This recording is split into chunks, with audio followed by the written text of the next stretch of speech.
My husband's funeral, only one person stood by the casket, me. And my son texted, "Can't make it." My husband's funeral? Only one person stood by the casket. Me, a 76-year-old mother, 80 pounds, trembling in the only black dress that still fit. And my son, the only child I ever bore, taught to tie his shoes, gave $475,000 over 23 years, texted, "Can't make it, important client. Will send flowers." Alls. I didn't know yet. The flowers never came, but the contract to sell the 45-year-old family bakery was already signed, and I, the mother, was about to be declared mentally incompetent so they could take everything. Dare you keep listening? When blood becomes the most dangerous enemy? Welcome to Voices of Auntie Rose, where stories of family, forgiveness, resilience, and the courage to rise above betrayal come to life with heart and soul. We're so glad you're here, joining a community that celebrates the unbreakable human spirit. Don't forget to subscribe so you never miss an inspiring story. And it would be amazing if you could like this video, share it, or drop a comment letting us know what time it is and which city or country you're watching from. Your shares and comments are the greatest gift, the powerful inspiration that keeps this channel growing and spreading meaningful life lessons every single day. Now, let's dive into today's story. I stood alone beside Daniel's casket at St. Mary's Catholic Church on a gray October morning in Portland, the kind of cold that seeps into your bones and refuses to leave. The autumn wind whipped through the chapel courtyard, scattering yellow leaves across the stone steps like nature itself was mourning. Only me. Just me. Father O'Brien glanced nervously between the empty pews and my face, his weathered hands clasping and unclasping the prayer book. Behind him, I could see Maria Gonzalez, the church secretary who'd known us for 30 years, dabbing her eyes with a tissue. She'd brought a small bouquet of roses from her garden. Even Mrs. Chen from our book club had come, sitting quietly in the back row, her presence a silent rebuke to those who should have been here. "Mrs. Thompson," Father O'Brien said softly, his Irish accent thickening with emotion, "shall we wait a few more minutes? Perhaps they're caught in traffic?" "No, Father." My voice came out steadier than I felt. Daniel hated delays. "Please begin." Daniel. My Daniel. The man who'd woken at 4 every morning for 45 years to bake bread at Rose Hill Bakery, who'd held my hand through 2 miscarriages before Kevin was born, who'd taught our granddaughter Emma to make cinnamon rolls on Sunday mornings, flour dusting her nose while they laughed at some private joke. That Daniel now lay in this polished mahogany coffin, and his own son couldn't be bothered to show up. My phone buzzed in my black clutch purse. Once. Twice. 3 times. "Kevin." Finally. I pulled it out with shaking hands. Maria leaned forward from where she was arranging flowers, watching with concerned eyes. The text message was short. "Can't make it. Important client. You understand. We'll send flowers." No sorry. No I love you, Dad. Just business. I stared at the screen until the letters blurred. My chest tightened like someone had wrapped steel bands around my ribs. The chapel tilted slightly. "Margaret?" Father O'Brien's hand was on my elbow. "Are you all right?" I wasn't. My son, my only child, the boy Daniel had taught to ride a bike, to tie a tie, to stand up straight and look people in the eye, had chosen a client meeting over his father's funeral. Another text, this one from Ashley, my daughter-in-law. "Sorry about the timing. Kevin's closing a huge deal today, $600,000 at stake. You know how it is. We'll visit the grave next weekend. XO. $600,000. The exact amount Daniel and I had in our investment account. The account we'd scrimped and saved for over 50 years. The account Kevin knew about, had asked about. More than once. My stomach lurched. I pressed a hand to my mouth, tasting bile. "Mrs. Thompson, perhaps we should step outside for some air?" Mrs. Chen had materialized beside me, her gentle hand on my back. "No," I whispered. Daniel waited for no one. "We begin now." Father O'Brien nodded, understanding in his kind eyes. He'd buried enough people to recognize the particular grief of abandonment. The service was beautiful and hollow. 20 people came, our neighbors from Alberta Street, staff from the bakery, members of our church community. People who'd known Daniel for the bread he baked, for the smile he offered everyone, for the man he was. But not our son, not our daughter-in-law, Not even Emma. Though I knew that wasn't her choice, Kevin and Ashley had likely not even told her. Just like they hadn't told her when Daniel went into hospice last month. Just like they'd forgotten to mention his birthday in September. I sat in the front pew, 5 empty chairs beside me like silent accusations. The flowers were 2 bright orange roses, Daniel's favorite. The casket too final. Father O'Brien recited the 23rd Psalm, his voice catching on though I walked through the valley of the shadow of death. I couldn't cry. The tears were there, trapped behind some dam of shock and fury and heartbreak so deep it had no name. Instead, I felt my hands trembling in my lap, watched my knuckles turn white as I gripped the funeral program so hard the paper crumpled. On the program was a photo from our 40th wedding anniversary, Daniel and me standing in front of Rose Hill Bakery, his arm around my waist, both of us laughing at something stupid I'd said. We looked happy. We looked young, though we'd both been in our 60s then. We looked like people whose son loved them. The memory hit me like a fist to the chest. Kevin at 12, covered in flour, helping his dad make croissants. When I grow up, I want to have a bakery just like yours, Dad. Daniel had kissed the top of his head. You can have this one, son. Keep it in the family. When had that boy become the man who texted can't make it to his father's funeral? After the service, I walked alone behind the pallbearers men from our church, volunteers who'd stepped up when family didn't. Mount Calvary Cemetery spread across the hillside overlooking Portland, the autumn leaves painting the landscape in amber and gold. In the distance, Mount Hood rose snow-capped against the gray sky, eternal and indifferent. Daniel's plot was next to the space reserved for me, under an old oak tree. We'd picked these plots together 10 years ago, holding hands, making jokes about being neighbors forever. He'd wanted a view. He got one. They lowered the casket. Father O'Brien spoke the final prayers. Earth met wood with a hollow thud that echoed through my chest. I stood there after everyone else left, my heels sinking into the soft ground, watching the cemetery worker, a young man who kept glancing at me with pity shovel dirt over my husband. My phone buzzed again. I looked down, hoping against hope for an apology, an explanation, something. Ashley's Instagram notification. She'd posted 3 hours ago. I shouldn't have opened it. But I did. Ashley and Kevin at Canard, the most expensive French restaurant in Portland. Both dressed in black, the clothes they should have worn to the funeral. Kevin held up a glass of champagne. The caption read, "Sometimes you need self-care. Grief is exhausting. Taking care of ourselves today." Number self-love. Number Portland foodie. Self-care. While I buried their father. The world spun. I grabbed the oak tree to steady myself, bark rough under my palm. My vision tunneled. My heart hammered so hard I thought it might crack my ribs. For a moment, one terrifying moment, I thought I was having a heart attack right there beside Daniel's grave. No, I thought. Not yet. Not until I fix this. Because standing there, looking at that photo of my son and his wife drinking champagne over my husband's grave, our savings, our bakery, our life, I understood something with perfect, crystalline clarity. This wasn't grief. This was greed. And tomorrow, I would call our lawyer. Tomorrow, everything would change. The house on Alberta Street felt like a mausoleum. I stood in the doorway of our Victorian home, the yellow house Daniel had repainted 4 times because I couldn't decide on the right shade, and the silence crashed over me like a physical weight. His reading glasses sat on the side table, folded neatly next to the crossword puzzle he'd never finish. His coffee mug, the one Emma had made in pottery class with World's Best Grandpa painted in wobbly letters, still held a ring of dried coffee at the bottom. I hadn't washed it. Couldn't. The October light filtered through the lace curtains Daniel's mother had crocheted 50 years ago, casting shadows that looked like ghosts. I set my purse down, my hands still shaking. The funeral program slipped out, Daniel's smiling face staring up at me from the floor. I left it there. Couldn't bend down.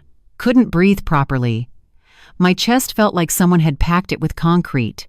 The kitchen called to me muscle memory from 45 years of making tea when the world fell apart.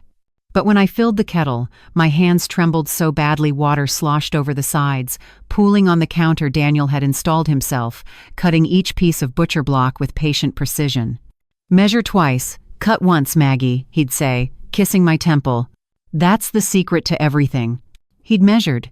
He'd been so careful with our life, our money, our love, and Kevin had taken a chainsaw to it all. My phone buzzed on the counter. I stared at it like it was a snake. Another notification. Instagram. Don't look, I told myself. Just don't. But grief makes you do stupid things. Or maybe it was the part of me that still hoped, still needed to believe my son couldn't be that cruel. I was wrong. Kevin had posted 2 hours ago. A selfie outside Portland International Airport. He wore aviator sunglasses and a leather jacket Daniel had helped him pick out 3 Christmases ago. The caption read, "Dad would want me to close this deal. He always said, family takes care of family. Number legacy builder. Number success number. Portland to Seattle. Family takes care of family." The words Daniel had lived by now twisted into justification for abandoning his funeral. I scrolled further, my stomach churning. Ashley's feed was worse. 7 posts from today alone. 1. At Canard Restaurant, champagne tower sparkling in the background, treating ourselves after a rough morning. Life is short, live beautifully. 2. A close-up of her hand-new manicure, French tips, the 4-carat diamond ring Kevin had bought her 5 years ago when he'd borrowed $35,000 from us for his law firm's expansion. Self-care isn't selfish, treat yourself. 3. Shopping bags from Nordstrom and Anthropologie piled in the back of their Range Rover. Retail therapy hits different time. 4. A boomerang video of them clinking champagne glasses, both laughing. That one broke something inside me. The phone slipped from my hands, clattering on the tile floor Daniel had laid stone by stone the summer before Kevin was born. I barely made it to the sink before I vomited, heaving up the few crackers I'd forced down at dawn, then just bile, bitter and burning. My legs gave out. I slid down the cabinet doors to the cold floor, my funeral dress bunching around my knees, mascara-stained tears finally coming in ugly, choking sobs that tore at my throat. They were celebrating. While I'd stood alone watching dirt cover their father, they were drinking champagne and shopping. The doorbell rang, distant and dreamlike. I couldn't move, couldn't stop crying, couldn't catch my breath. "Margaret? Mija, it's Maria. I brought food, oh my God, Margaret." Maria Gonzalez's footsteps thundered through the house. She'd used the spare key I'd given her years ago when she started cleaning the church. Within seconds, she was on the floor beside me, her strong arms pulling me against her shoulder, murmuring in Spanish prayers and curses mixed together, the kind only a woman who's raised 6 children can deliver. "Breathe, Mija. Respira. In and out. That's it." "Maria," I gasped, clutching her cardigan like a drowning woman clutching driftwood. They weren't in traffic. They weren't coming. They never planned to come. "I know, baby, I know." "They're celebrating, Maria." "Look," I gestured weakly at my phone, face up on the floor, Ashley's champagne toast frozen on the screen. Maria's face went from concerned to furious in a heartbeat. She picked up the phone, her lips moving as she read, her expression darkening with each swipe. "Madre de Dios." She crossed herself. "These people. Margaret, these are not good people. They're my son, my daughter-in-law. They're monsters." Maria's voice was steel. "And you know what? Mrs. Chen and I were talking at the funeral. We've watched this happen. The way Kevin talks to you at church like you're a servant, not his mother. The way Ashley looks right through you unless she needs something." I closed my eyes, shame burning hotter than grief. They'd seen it. Everyone had seen it. I'd been the only one still pretending. "Last month," Maria continued, her voice softening, "Mrs. Chen told me Ashley actually laughed when you offered to help with Emma's tuition. Said you and Daniel were playing small, and that Emma needed to learn independence. But didn't they take money from you for that Mercedes? For their house? For that vacation to Hawaii?"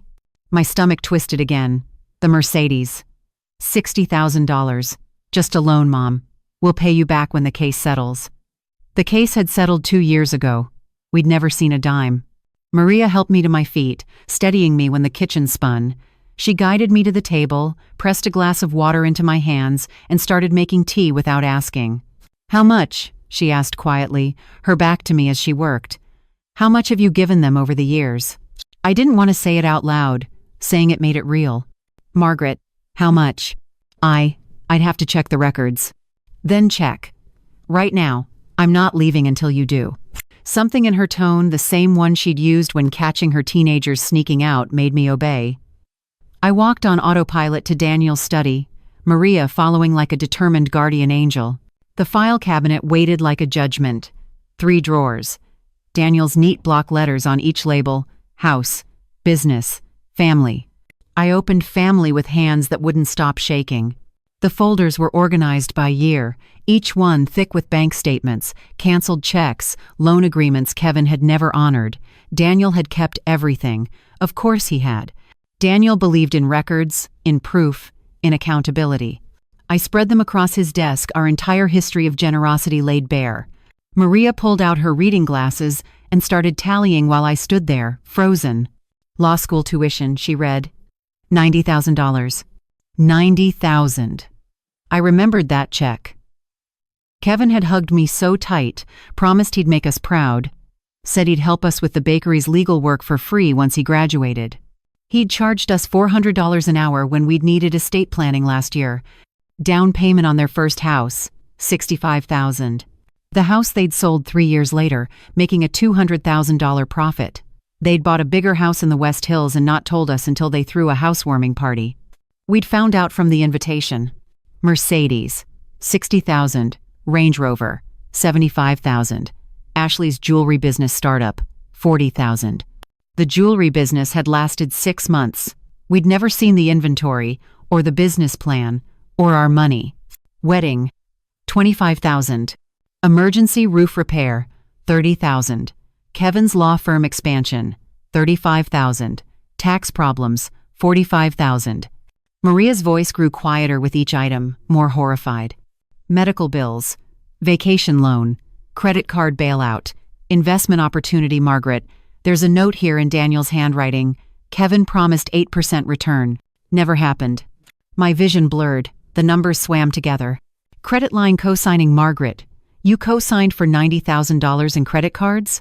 He said it was for the firm, that he needed to maintain his credit rating for clients. Maria was adding on her phone's calculator, her fingers flying.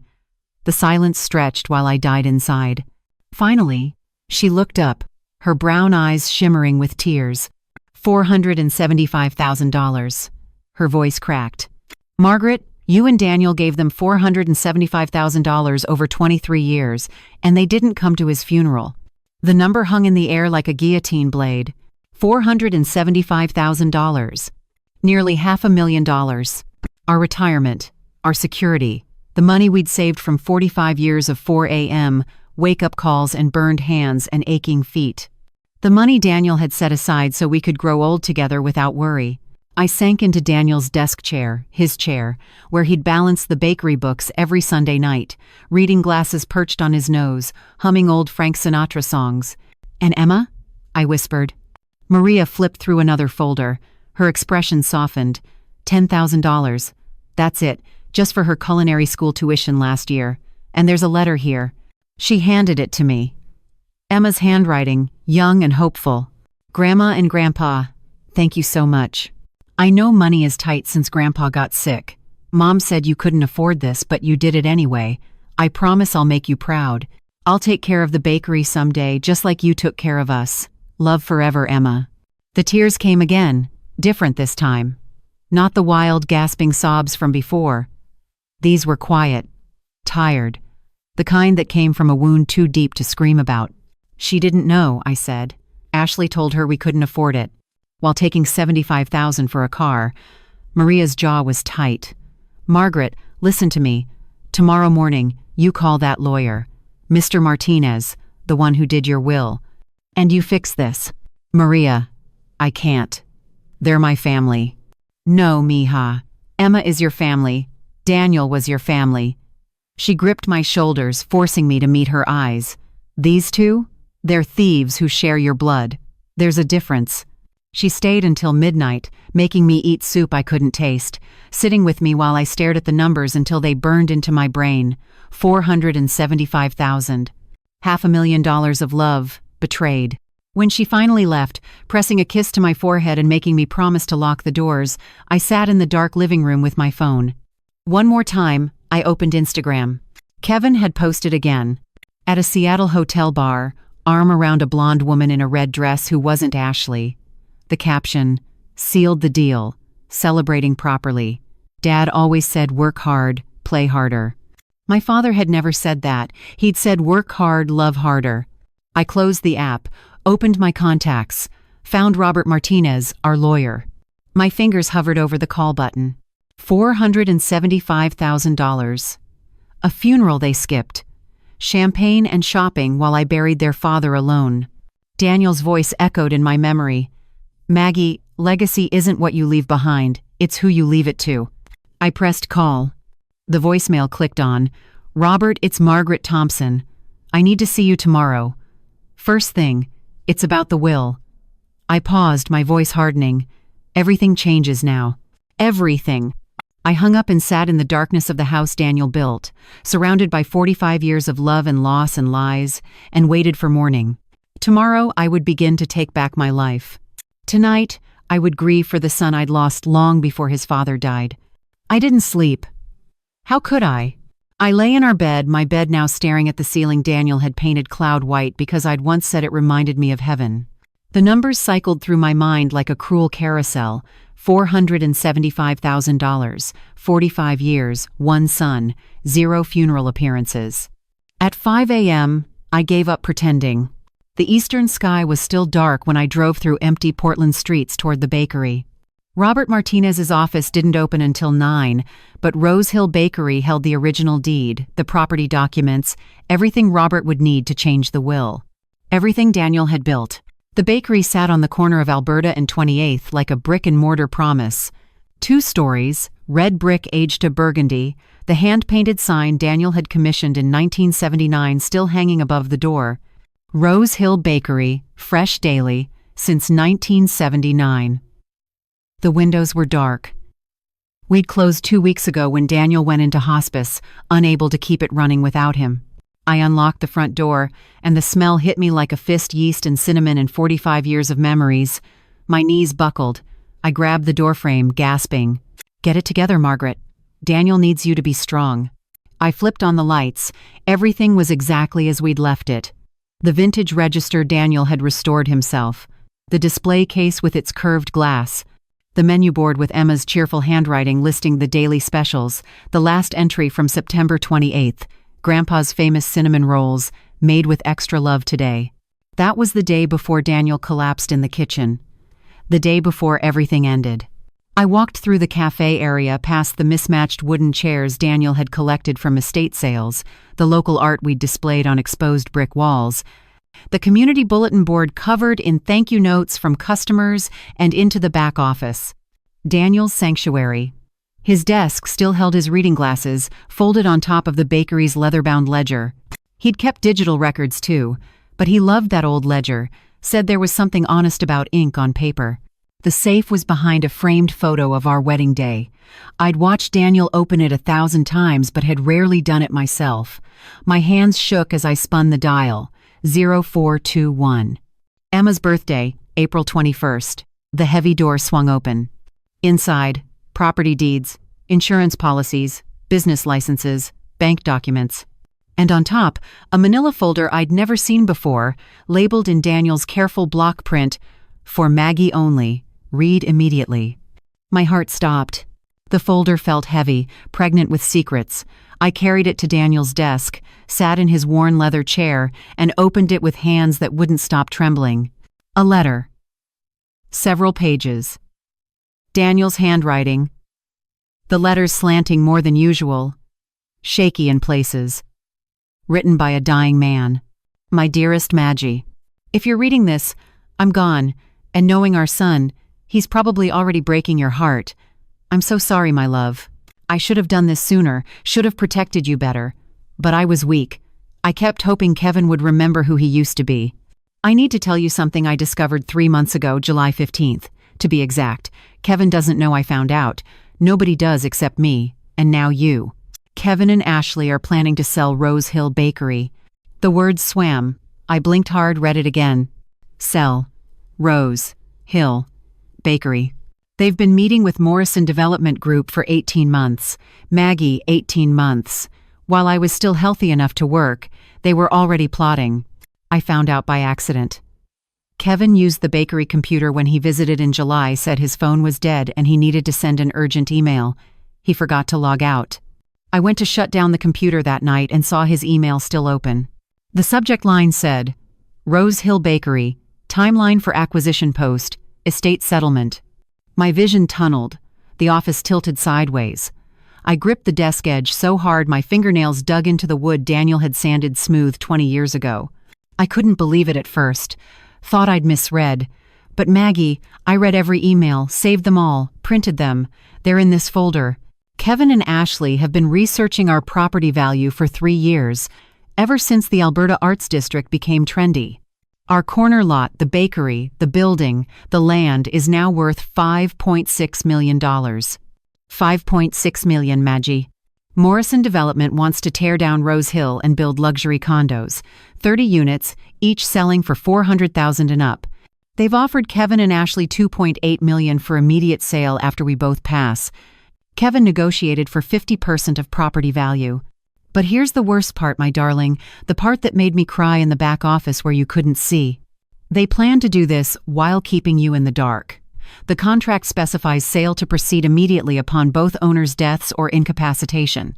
Kevin specifically included language about your potential cognitive decline and your inability to manage business decisions. They were going to declare you mentally incompetent, Maggie, put you in a care facility, sell everything, and split the money. The letter fell from my hands. I lurched to the small bathroom off the office and vomited, retching until there was nothing left, until my throat burned and my body shook with dry heaves.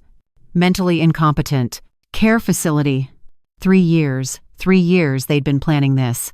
While I'd made Sunday dinners. While I'd written checks for their emergencies. While I'd smiled through Christmases and birthdays and called to check on them and loved them, I collapsed against the bathroom wall, sliding down the tiles Daniel had installed himself, the cool ceramic pressing against my burning cheek. My chest seized a sharp, crushing pain that radiated down my left arm. For a terrifying moment I thought, this is it. I'm dying right here on the bakery bathroom floor, and Kevin will get everything anyway.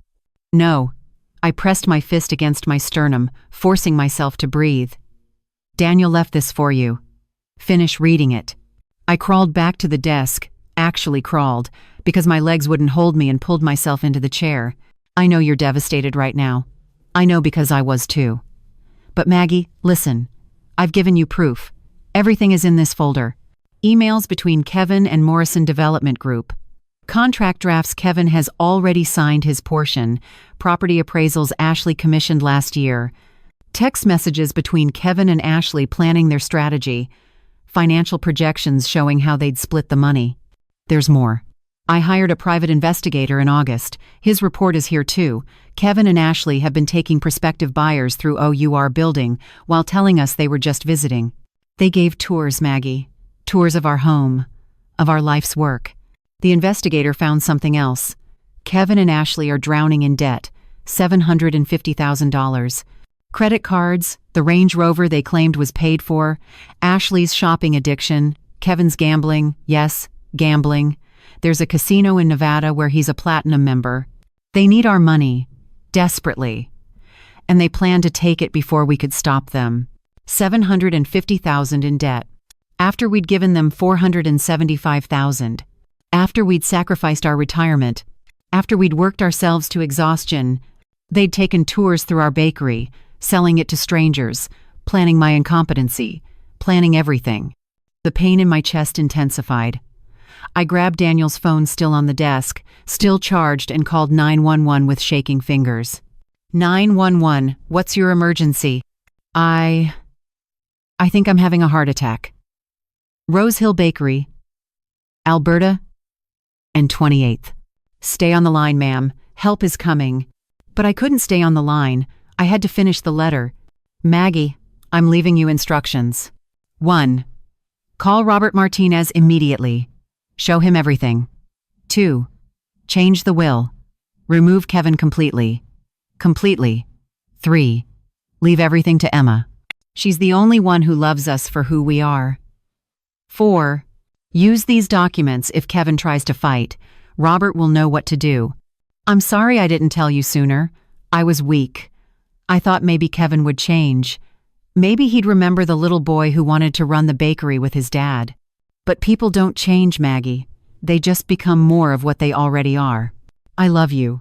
I've loved you since 1969 when you walked into that community college English class with flour in your hair from your part-time bakery job. I've loved you through miscarriages and Kevin's birth and building this business and every single sunrise at 4 a.m. I'll wait for you on the other side. We'll open a bakery in heaven. Better hours. Protect Emma. Protect our legacy. And Maggie? Live. Don't let them take that from you too. Forever yours, Daniel. P.S. In the safe, there's an envelope marked, "For Emma." Give it to her when the time is right. She'll need to know her grandfather believed in her. The paramedics found me clutching the letter to my chest, tears streaming, gasping for breath but alive. So terribly, painfully alive. "Ma'am, we need to check your vitals." "Wait." I grabbed the young man's sleeve. "The folder, the documents. I need them." "Ma'am, you need medical attention." "I need these documents." My voice came out fierce, feral. "My son is trying to steal everything. I need proof." Something in my tone made him pause. He nodded to his partner. "Get the folder. We'll bring it." At the hospital they ran tests. Panic attack, not heart attack, though the EKG showed stress-related abnormalities. They wanted to admit me overnight. No. I sat up, yanking off the monitors. "I have a 9 o'clock appointment with my lawyer." "Mrs. Thompson, you need rest. What I need is to save my husband's legacy from my son." The doctor, a young woman who reminded me of Emma, looked at me with sudden understanding. 1 hour. Rest 1 hour. Then I'll discharge you against medical advice. Deal? Deal. I called Robert from the hospital bed. He answered on the second ring. "Margaret, I got your message. I've cleared my morning." "Robert." My voice cracked. "It's worse than I thought. So much worse." Daniel left me a letter. "Kevin and Ashley have been planning to sell the bakery for 3 years. 3 years. They were going to declare me incompetent. Put me away. Take everything." Silence. Then, "Do you have documentation?" Daniel hired an investigator. There are emails, contracts, everything. Robert, the bakery is worth $5.6 million. They already negotiated with developers for $2.8 million. Jesus Christ. Robert rarely swore. "Margaret, listen carefully. Do not tell Kevin or Ashley that you know. Do not confront them. Bring me everything. We're going to bury them so deep they'll never see daylight. I want them removed from the will. Completely. Everything goes to Emma. Consider it done. Margaret? I'm so sorry. Daniel was a good man. He protected you even in death." I hung up and stared at the hospital ceiling, white, sterile, nothing like the cloud-painted ceiling Daniel made. But Daniel had given me something better than comfort. He'd given me truth, and proof, and a chance to fight back. By 9:15, I sat in Robert Martinez's office, the folder spread across his mahogany desk, watching his face darken as he read. "This is airtight," he said finally. "Margaret, with this evidence, if Kevin tries to contest your new will, we'll destroy him in court. This is attempted fraud, elder abuse, conspiracy.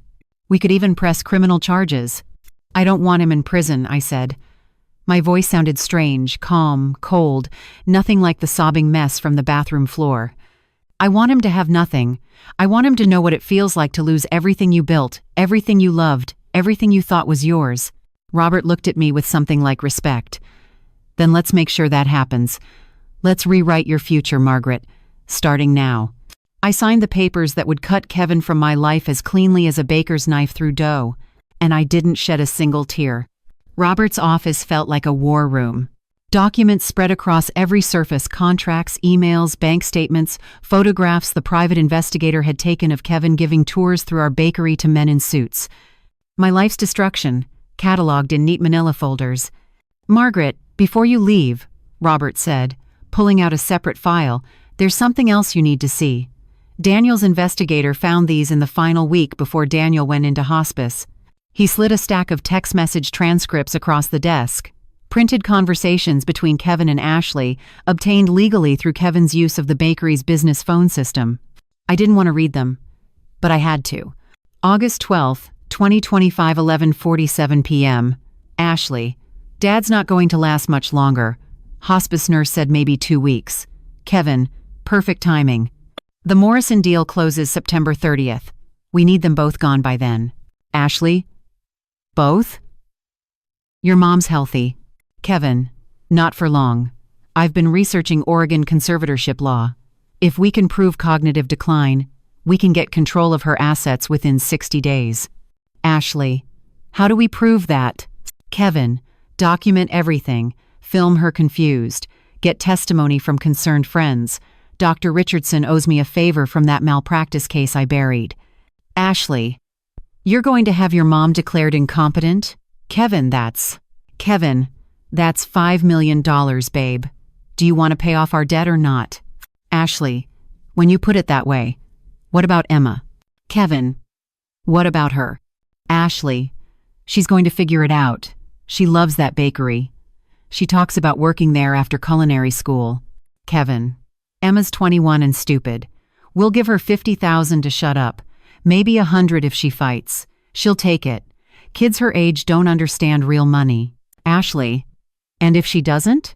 Kevin, then we make sure she understands that fighting us means losing her trust fund for college.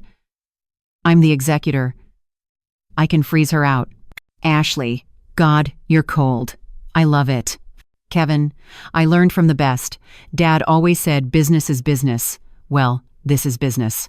The words blurred. My hands started shaking so violently the papers rattled like leaves in a storm. The office tilted, spun, compressed into a tiny point of light surrounded by darkness. Margaret! Robert grabbed my arm, steadied me. Breathe, slow breaths. He was going to. I couldn't finish. Couldn't say it out loud. My son, my baby boy, who I'd nursed through colic and carried through nightmares and loved with every cell of my body, was going to have me declared mentally incompetent. Lock me away. Erase me. Emma. The name came out as a gasp. He was going to use Emma. Threaten her. Robert, she doesn't know. She can't know. She needs to know, Margaret. If Kevin's planning to manipulate her inheritance, she has to be warned. No, not yet. I can't. The room spun harder. I need to go home. Robert's assistant brought water. Someone, Mrs. Patterson from the front desk, held a cool cloth to my forehead. I heard voices, distant and tinny, discussing whether to call an ambulance again. I'm fine, I lied, forcing myself upright. I just need air. Robert walked me to my car, Daniel's old Ford pickup that still smelled like him, like yeast and coffee, and the Old Spice cologne he'd worn for 40 years. Margaret, I need you to do something for me, Robert said gently. Go home, rest, don't read any more documents today, and for God's sake, don't confront Kevin yet. We need strategy, not emotion. Strategy, I repeated numbly. I'm filing the will change today. It'll be official by tomorrow afternoon. After that, Kevin has no legal claim to anything. But if he finds out beforehand, he might try something desperate. Something desperate. Like having his mother committed. I drove home on autopilot, running 2 red lights and nearly sideswiping a cyclist. The Victorian house looked different now, less like home, more like a museum of lies. Every room held memories I could no longer trust.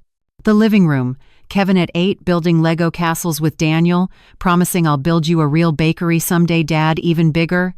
The kitchen, Kevin at 16, flour fight with me while making his first loaf of bread, laughing so hard we both cried. The backyard, Kevin at 25, wedding day, dancing with me to What a Wonderful World, whispering, "Thank you for everything, Mom. I'll take care of you when you're old." All lies. Or maybe they'd been true once, and I'd missed the moment when my son's heart turned to ice. I collapsed on the couch, Daniel's spot, worn smooth by his body, and that's when I saw it. An envelope on the coffee table, hand addressed, Emma's handwriting. My heart lurched. I ripped it open with shaking hands. Grandma Maggi, I'm writing instead of calling because I need to get this all out without breaking down. I didn't know about Grandpa, not until yesterday. Mom told me last night, 5 days after he died. She said you wanted a private funeral, that you'd asked them not to tell me because you needed space to grieve. But Mrs. Chen called me this morning. She told me the truth, that you were alone at the funeral, that Mom and Dad didn't come, that they've been posting on Instagram about restaurants and shopping while you buried Grandpa by yourself. Grandma, I'm so angry I can barely see straight. I drove to their house this morning. I skipped my practicum at school. I didn't care and confronted them. Mom said you were being dramatic. That Grandpa wouldn't have wanted disruption to everyone's schedules. That Dad had an important client meeting that couldn't be rescheduled. I asked what client. She couldn't remember the name. Then Dad came downstairs. He looked annoyed and annoyed. Grandma, that I was upset, he said, and I quote, "Emma, you're being hysterical. Grandma's fine. We'll visit her when things calm down. This is between adults. You're acting like a child." I said, "You didn't go to your own father's funeral." He said, "I made a business decision." Grandpa would have understood. He always said family takes care of family, and the best way I can take care of this family is by closing deals. Grandma, I think I hate him. Is it wrong to hate your own father?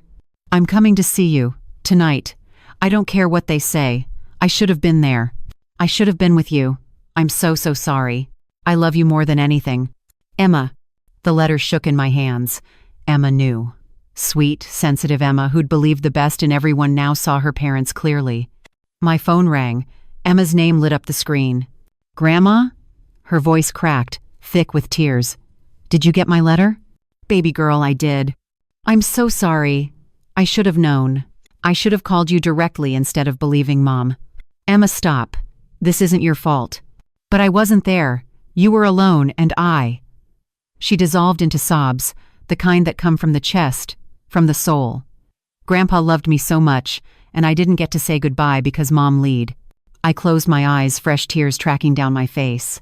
Sweetheart, your grandfather knew you loved him. He never doubted that. Not for a second. What kind of people do this? Emma's voice turned fierce through the tears. Who skips their own father's funeral? Who lies to their daughter about her grandfather dying? What is wrong with them? I thought of the text messages. Emma's 21 and stupid. We'll give her $50,000 to shut up. Emma, I need to tell you something. Can you come over? Now? I'm already in my car. I'll be there in 20 minutes. Those 20 minutes felt like hours. I made tea with hands that barely functioned, set out the pumpkin bread Mrs. Chen had brought yesterday, tried to figure out how to tell my granddaughter that her parents were monsters. Emma burst through the door like a hurricane. Her eyes were swollen from crying, her Lacordon blue hoodie wrinkled, her hair in a messy bun. She looked exactly like Kevin had at 21, same hazel eyes, same stubborn chin, same fierce loyalty. But where Kevin's loyalty had curdled into greed, Emma's had crystallized into pure love. She threw herself into my arms, and we stood in the hallway Daniel had painted, holding each other and crying for the man we'd both lost, for the family we'd thought we had, for the innocence that died with truth. Grandma, I can't stop thinking about you standing there alone, Emma sobbed into my shoulder. While they were drinking champagne and shopping, and God, did you see Mom's Instagram story? She was getting a facial. While you buried Grandpa. I saw. I called her out on it. I said it was disgusting. You know what she said? Emma pulled back, her face flushed with rage. She said, "Death doesn't mean we stop living, Emma. Your grandmother is stronger than you think. She doesn't need us hovering." Emma. Then Dad said, her voice dropped to a mimicry of Kevin's cold tone. "Your grandmother has always been self-sufficient. She's probably relieved to have space. You know how she gets emotional and dramatic. We're giving her dignity." Dignity. He'd called abandoning me at my husband's funeral dignity. "Baby, sit down. There's something I need to show you." I spread Daniel's letter on the coffee table, the text message transcripts, the emails to Morrison Development, the property appraisals, the investigator's report with photographs of Kevin giving tours through Rose Hill Bakery to strangers. Emma read in silence, her face cycling through confusion, disbelief, horror, and finally, cold fury. When she finished, she looked up at me with eyes that had aged 10 years in 10 minutes. They were going to sell Rose Hill, Grandpa's bakery, for $2.8 million. And declare you incompetent? Lock you in a nursing home? According to the plan, yes. While Grandpa was still alive, her voice rose to a shout. They were planning this while he was dying? While he could still hear them? While she stopped, her hand over her mouth, and ran to the bathroom. I heard her vomiting, the same sounds I'd made in the bakery bathroom. Betrayal had a physical component.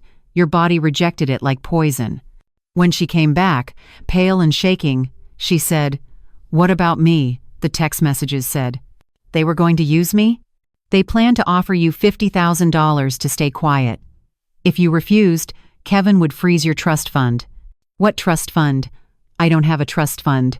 My heart cracked open. Your grandfather and I set up an education trust for you, $30,000. It was supposed to cover the rest of your culinary school and help you start your career. Emma's face crumpled. They were going to take that too? Even that? Kevin is listed as executor. He has the legal authority. She stood abruptly, pacing Daniel's living room like a caged animal. No, I won't let them. Grandma, we have to fight. We have to… What are you going to do? I've already done it, sweetheart. I changed the will this morning. Your father and Ashley are removed completely. Everything, the bakery, the house, all of it goes to you. Emma stopped mid-pace. What? You're my heir. My only heir. It's already filed. Legal as of tomorrow afternoon. But that's… She sat down hard, like her legs had given out. Grandma, that's millions of dollars. I can't. You can. You will. Because you're the only one who loved us for who we were, not what we had. Emma's eyes filled again. What happens when Dad finds out? He'll fight. He'll claim I'm incompetent, try to overturn it. But we have proof. All these emails, these plans. We have proof, I agreed. And Robert Martinez says we'll win. But Emma, it's going to be ugly. Your father won't go quietly. She reached across the table and gripped my hands. Her fingers were strong, calloused from kitchen work, so much like Daniel's. Then let it be ugly, she said fiercely. Let him show everyone who he really is. I'm not scared of him anymore, Grandma, and you shouldn't be either. Looking at her, this fierce, loyal, beautiful young woman, I felt something I hadn't felt since Daniel died. Hope. Not the naive hope of denial, but the strong hope of purpose. Then we fight together, I said. For your grandfather. For Rose Hill. For us. Emma squeezed my hands. For us. Outside, the October sun broke through the clouds, casting golden light across Daniel's rose bushes. They were dying back for winter, but their roots ran deep. Come spring, they'd bloom again. So would we. They came 3 days later. I was in the garden, deadheading Daniel's roses, a task he'd done every Saturday morning for 45 years, humming off-key while I made coffee and watched him from the kitchen window. The October chill bit at my fingers, but I kept working, kept trying to feel close to him through the thorns and withered petals. Emma had stayed with me those 3 days. She'd canceled her classes, moved into the guest room, and appointed herself my guardian. I'm not leaving you alone, Grandma, she'd said, her jaw set in that stubborn way that reminded me so much of Daniel. Not until this is over. Robert had filed the new will on Tuesday. By Wednesday afternoon, it was official. Legal, irrevocable. On Thursday morning, Kevin's Range Rover screeched into my driveway so fast the tires left black marks on the concrete. Daniel had poured himself in 1998, mixing each batch by hand because hiring contractors was throwing money away. I didn't flinch. I'd been expecting this. Emma appeared at the back door, her phone already recording. Grandma, I'm documenting everything. Just in case. Smart girl. Kevin slammed his car door so hard the whole vehicle shook. Ashley emerged from the passenger side in head-to-toe Lululemon, her face twisted in fury that made her Botoxed forehead try desperately to wrinkle. Mother! Kevin's voice could have shattered glass. He stormed across the yard, crushing the chrysanthemum's missus. Chen had planted last week in memory of Daniel. What the hell did you do? I stood slowly, setting down my pruning shears with deliberate calm, my heart hammered against my ribs, but I kept my voice steady. Hello, Kevin. Ashley. I wasn't expecting you. Weren't expecting? Kevin's face flushed crimson. He was wearing a suit that cost $3,000 I knew because I'd paid for it last Christmas when he said he needed to look successful for a major case. Robert Martinez just called me. You changed the will? You cut us out completely? Yes. Yes? His voice went up an octave. That's all you have to say? Yes? Ashley pushed past him, her designer heels sinking into the soft earth. Margaret, I don't know what Emma's been telling you, but this is insane. We're Kevin's parents. I'm Kevin's parent, I corrected quietly. You're his wife. And I'm not insane, Ashley. I'm finally thinking clearly. Clearly? Kevin laughed, a harsh sound with no humor in it. You just disinherited your only son. That's not clear thinking, that's dementia. There it was. The word from the text messages: dementia. Emma stepped out onto the porch, phone raised. "Keep talking, Dad. Please. Keep telling Grandma she has dementia. I'm recording everything." Kevin's head whipped around. "Emma, what are you doing here?" "Supporting my grandmother. You know, the thing you should have been doing at Grandpa's funeral?" "Emma, this doesn't concern you." "It absolutely concerns me." Emma's voice shook with rage.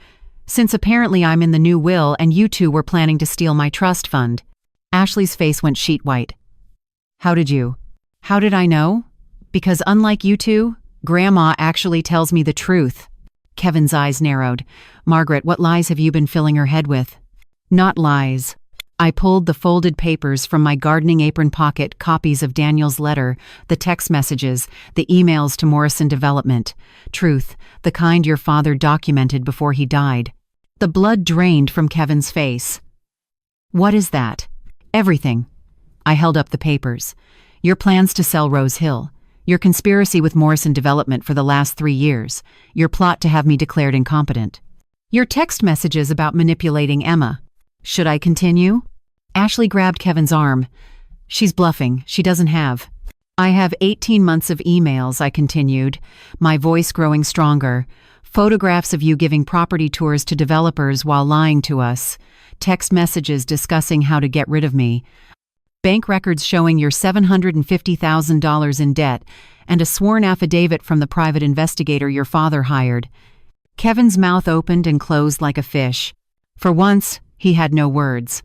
"Your father knew," I said, and my voice cracked. "He knew everything, Kevin. He found out in July. It broke his heart. He died knowing his son was planning to steal everything he'd built." "Mom, listen." Kevin's tone shifted, became syrupy, the voice he'd used as a child when caught lying. "This is all a misunderstanding.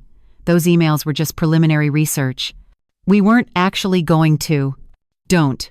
The word came out like a whip crack. "Don't you dare lie to me anymore. I've had 3 days to read every word, every plan, every cruel calculation. You were going to lock me in a nursing home, Kevin. Your own mother. That's not we would never. You texted Ashley that Dr. Richardson owed you a favor and would sign off on my incompetency." Ashley's voice turned vicious. "You know what, Margaret? Maybe you are incompetent. What kind of mother cuts off her own son? After everything we've done for you?" The audacity made me dizzy. "Everything you've done for me?" "Ashley, I have the receipts. $475,000. That's what we gave you over 23 years.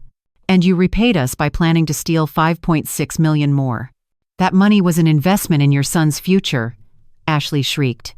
"You're supposed to support your children. That's what parents do." "Support?" My voice rose for the first time. "I buried my husband alone while you two drank champagne and went shopping. Dad's funeral was poorly timed," Kevin said coldly. "I had a $600,000 deal closing that day. Dad would have understood. He was a businessman. He knew sometimes you have to make hard choices." The pain hit me like a physical blow, sharp, crushing, stealing my breath. My vision tunneled. I grabbed the garden fence to stay upright. "Grandma!" Emma was beside me instantly, supporting me. "I'm calling an ambulance." "No." I forced the word out through clenched teeth. "I'm fine." "You're clearly not fine," Kevin said, and there was something calculating in his expression. "Emma, help me get your grandmother inside. She needs to lie down. She's confused." "I'm not confused." I jerked away from his reaching hand. "Don't touch me." "Mom, you're being hysterical." She said, "Don't touch her." Emma stepped between us, phone still recording. "Back off, Dad." "Emma, move aside. This is between adults." "No. You lost the right to adult conversations when you skipped your father's funeral to eat French food and plan Grandma's institutionalization." A car door slammed. I turned to see Sarah Chen, Ashley's sister, emerging from her Subaru, her face grim. Behind her, Mrs. Chen from the book club, and Maria Gonzalez from church. "We heard yelling," Sarah said, walking straight up to her sister. "Ashley, what are you doing?" "This is family business," Ashley hissed. "Family business?" Sarah's laugh was bitter. "You mean stealing Margaret's bakery is family business? Because Mom told me all about it. The whole church knows, Ashley. Everyone knows what you two planned." Maria stepped forward, crossing her arms. Mrs. Thompson is not alone. We've been watching you two treat her like a personal ATM for years. It stops now. Who the hell are you people? Kevin demanded. We're her real family, Mrs. Chen said quietly, the kind who showed up to her husband's funeral, unlike you. Kevin's face twisted with rage. This is my mother's property. You're all trespassing. I'll call the police. Please do, a new voice said. Robert Martinez stepped out of his car, briefcase in hand. I've been documenting this entire interaction from the street. Along with Emma's video, we now have clear evidence of harassment and intimidation of an elderly person. That's elder abuse under Oregon law, Mr. Thompson, a felony. Robert. Kevin's voice turned icy. This isn't your business. Margaret is my client. Her protection is absolutely my business. Robert stood beside me, solid as granite. And I need to inform you that Margaret's new will is legally filed and binding. Any attempt to contest it will result in a countersuit for fraud, attempted theft, and elder abuse. With the evidence we have, you'll lose. Badly. You might also face criminal charges. You can't do this. Ashley's voice went shrill. That bakery is worth millions. Kevin is the son. He has rights. He has no rights, Robert said calmly. He forfeited them when he planned to defraud his mother. And Ashley, you should know as a non-family member with documented intent to commit financial fraud, you're particularly vulnerable in this case. If you continue this behavior, I'll recommend Margaret file for a restraining order. Kevin's hands clenched into fists. For a terrifying moment, I thought he might actually hit someone. The man I'd raised, who I'd taught to be gentle, to be kind, looked capable of violence. This isn't over, he said, his voice low and dangerous. I'm getting a lawyer. A real lawyer. And I'm going to prove you're mentally incompetent, Mother. I'll have you in a care facility by Christmas. Then we'll see who has rights. Try it, Emma said, stepping forward. I'll testify against you. So will everyone here. We'll show the judge every email, every text message, every time you called Grandma an ATM and laughed about it with your friends. We'll show them the Instagram posts from Grandpa's funeral. We'll show them everything. Kevin looked at his daughter with something like hatred. You're choosing her over us? Your own parents? You're not my parents, Emma said, tears streaming down her face. Parents show up. Parents care. Parents don't plot to steal from their own family. I don't know who you are anymore, Dad. Maybe I never did. Ashley grabbed Kevin's arm. Let's go. Let them have their little victory. We'll destroy them in court. They left the same way they'd arrived, tires squealing, leaving scars on the driveway. I stood in Daniel's garden, surrounded by witnesses, holding Emma's hand, watching my son drive away. And this time, when my legs gave out, there were people to catch me. Maria and Mrs. Chen helped me to the porch swing. Sarah brought water. Robert sat beside me, making notes. Emma held my hand so tight her knuckles went white. I'm so sorry, I whispered. Emma, I'm so sorry you had to. Don't apologize, Emma said fiercely. Don't you dare. You did nothing wrong. They did. Your father is not my father anymore. Her voice broke. Not after this. How could he look at you like that? Talk to you like that? You're his mother. I had no answer. I understood now what Daniel had written. People don't change. They just become more of what they already are. Kevin had always been selfish. I just called it ambition. He'd always been calculating. I'd called it intelligence. He'd always been cold. I'd told myself he was just reserved. I'd been blind. And Daniel had paid for my blindness with a broken heart. Margaret, Robert said gently. Kevin will make good on his threat. He'll file a competency challenge. Are you prepared for that fight? I looked around at the faces surrounding me. Maria, who brought me soup. Mrs. Chen, who sat with me in empty churches. Sarah, who'd turned against her own sister to stand with truth. Emma, who'd chosen morality over blood. Robert, who'd dropped everything to protect me. I'm prepared, I said. Let him come. We have the truth. We have evidence. We have witnesses. And you have us, Maria added, squeezing my shoulder. I nodded, feeling something settle in my chest. Not peace, not yet, but determination. Daniel had given me proof. These people had given me strength. Now I would give Kevin something he'd never expected from his mother. A fight he couldn't win. That night, I couldn't sleep. Again. Emma dozed fitfully on the couch downstairs. She'd refused to leave me alone after Kevin's rage-filled visit. Through the baby monitor we'd set up, Maria's idea in case you need help, I could hear her occasional whimpers. Even in sleep, she wasn't at peace. Neither was I. At 2 a.m., I gave up pretending. I padded downstairs in Daniel's old flannel robe, the one that still smelled like him if I buried my face in the collar, and found Emma awake too, staring at her laptop screen. "Grandma." She quickly closed the laptop. "I thought you were sleeping. We're both terrible liars." I sat beside her, my joints protesting. 76 years old and my body was keeping score of every betrayal. "What are you looking at?" Emma hesitated, then opened the laptop again. Dad's social media. "I know I shouldn't, but I can't stop. I keep thinking, maybe there's something we missed. Something that proves he's not completely—" She stopped. On the screen, Kevin had posted 4 hours ago. A photo of him and Ashley at some bar in Seattle, both holding martinis. The caption made my stomach turn. "When family drama gets toxic, sometimes you need to cut out the cancer. New beginnings. Boundaries are healthy. Toxic parents. Toxic parents." He'd called me toxic. "You've made it this far. Go ahead and hit like to let me know you're still with me. You know, every share you make might help someone out there find a little hope. And before we continue, don't forget to subscribe, because who knows, the next story might just touch your heart." The comments were worse. Brad M., attorney. "Dude, family can be the worst. You're better off. Blood doesn't mean loyalty." Kevin, truth. "My mother just tried to steal my inheritance. Literal theft. Getting lawyers involved." Ashley Chen, style. "So proud of my husband for standing up to manipulation. Sometimes the people who birthed you are the most damaging." Jessica from Yoga. "Oh my God, Ashley, sending strength. Elder manipulation is so real." Ashley. "Thank you, babe. It's been so hard watching Kevin's mom turn into someone we don't recognize. Dementia is heartbreaking." I felt the room tilt. Emma grabbed my arm, steadying me. "She's telling people you have dementia," Emma whispered, her voice shaking. "She's building a public narrative. Grandma, this is strategic." Robert's voice made us both jump. He stood in the doorway in jeans and a Georgetown Law sweatshirt, holding a cardboard box. "Sorry I used the spare key Maria gave me. I couldn't sleep either, and I found something you need to see. Now." He set the box on the coffee table. Inside, more files, more documents, a tablet computer. "After your confrontation today, I got a call from Tom Brennan and Maria Rodriguez, your former bakery employees.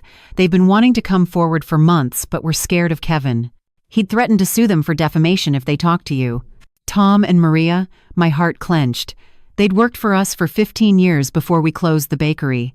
Tom had been Daniel's right hand, learning every recipe. Maria had managed the front, knew every customer's name and order. Why would Kevin threaten them?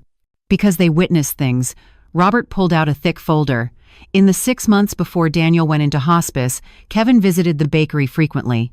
"He told you and Daniel he was helping with legal paperwork, right?" I nodded, the memory bitter.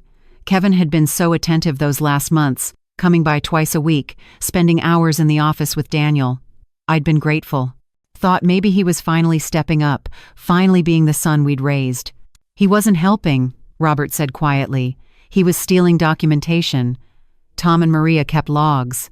He handed me a spiral notebook. They were suspicious. So they started writing down everything Kevin did. I opened the notebook. Tom's handwriting, neat and precise. March 15th, 2025. Kevin arrived at 10 a.m., said he was organizing files for Daniel. I saw him photograph property deeds with his phone. When I asked what he was doing, he said, "Dad asked me to digitize everything." But Daniel was confused when I asked him about it later. Said he never requested that. March 29th, 2025, Kevin brought a man in a suit, didn't introduce him to us. They measured the entire building. The man took photos of everything, the ovens, the display cases, even the customer seating. Maria heard him say, "Good bones, easy to gut and renovate." Kevin shushed him when he saw us watching. April 12th, 2025, Kevin used Daniel's computer. He didn't know Daniel had changed the password that morning, so the old one didn't work. Kevin got frustrated, told me to unlock it because Dad needs these files. I said I didn't have the password.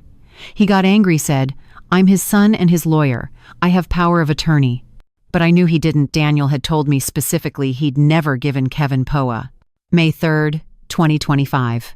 Kevin arrived with Ashley and 2 people in business suits, a man and a woman from Morrison Development. I heard Ashley say, "Don't worry, it'll all be ours in a few months anyway. Dad's not going to last, and Mom's basically incompetent already." Kevin laughed. They didn't know I was in the back room cleaning. I couldn't breathe. The words swam. Emma took the notebook from my shaking hands and continued reading aloud, her voice breaking. June 8th, 2025. Daniel caught Kevin going through the safe. Kevin said he was looking for insurance papers, but the insurance papers are in the file cabinet Daniel showed me that morning.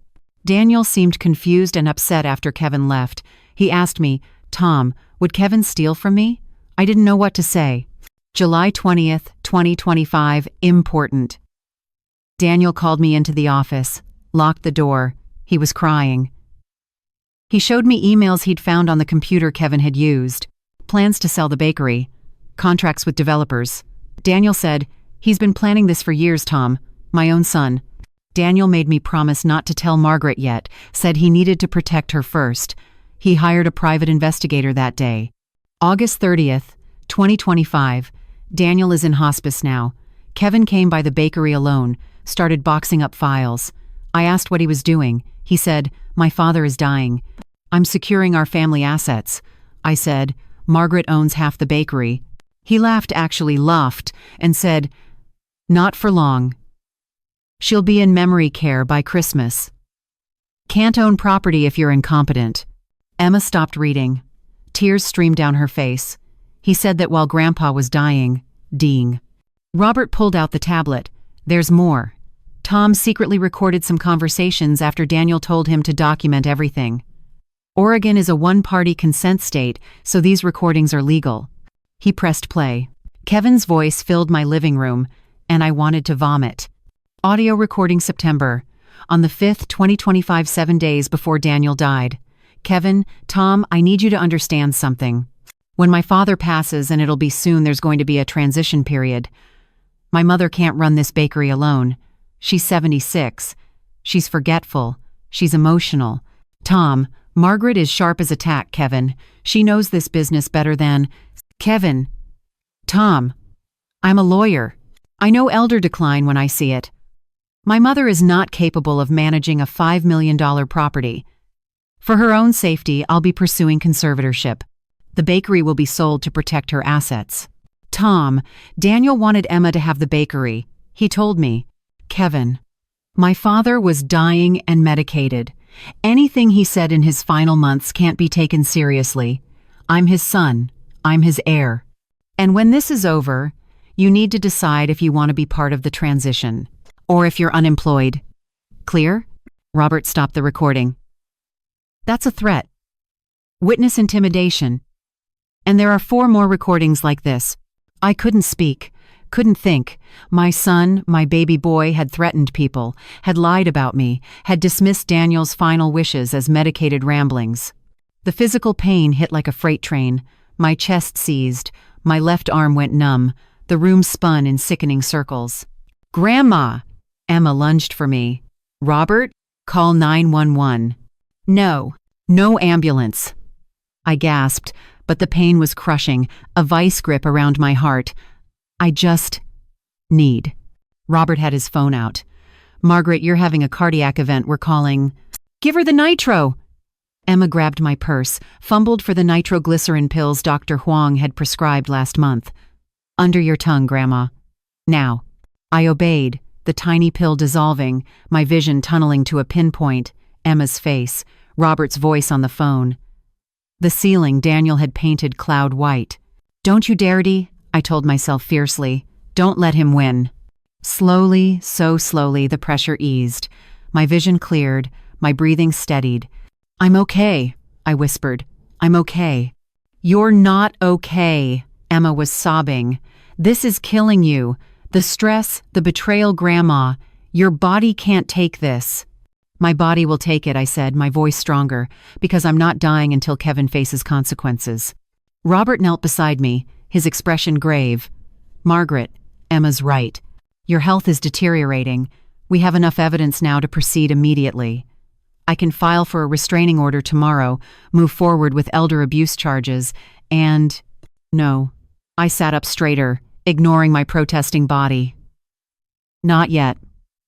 If we move too fast, Kevin will claim we're rushing because I'm declining mentally. He'll use my health against me. We wait until we're absolutely ready. Until the evidence is ironclad. It is ironclad, Robert insisted. Is it? Can you guarantee a judge won't be swayed by a grieving son claiming his mother has dementia? Robert's silence was answer enough. Then we need more, I said. Kevin said there were text messages. Plans. He's careful, but he's also arrogant. There's more evidence somewhere, and we need to find it. Emma wiped her eyes. How? I thought for a moment, then remembered. Kevin used the bakery computer. Daniel changed the password, but Kevin might have his own files stored there. The computer's still in the office. I'll get it, Emma said immediately. Not alone, Robert countered. Kevin might have someone watching the bakery. I'll go with you. First thing tomorrow. Tonight, I corrected. Kevin posts on social media constantly. If he's in Seattle right now, we have a window. Robert checked his phone. His last Instagram story was 30 minutes ago. He's at a Seattle bar. That's a 3-hour drive. Then we go now, I said, standing despite my shaky legs. All of us. We get the computer, we find everything, and we make absolutely certain Kevin can never hurt anyone again. Margaret, you just had a cardiac episode, Robert started. Which is exactly why we need to end this, before it actually kills me. Emma and Robert exchanged worried glances, but they knew I was right. Every day Kevin remained free to plan and plot was another day my body absorbed the poison of his betrayal. We drove through dark Portland streets, 3 exhausted people on a mission. The bakery loomed ahead, its windows dark, Daniel's hand-painted sign barely visible in the streetlights. Tom Brennan was waiting by the back door, despite the 3 a.m. hour. Mrs. Thompson, he said, pulling me into a careful hug.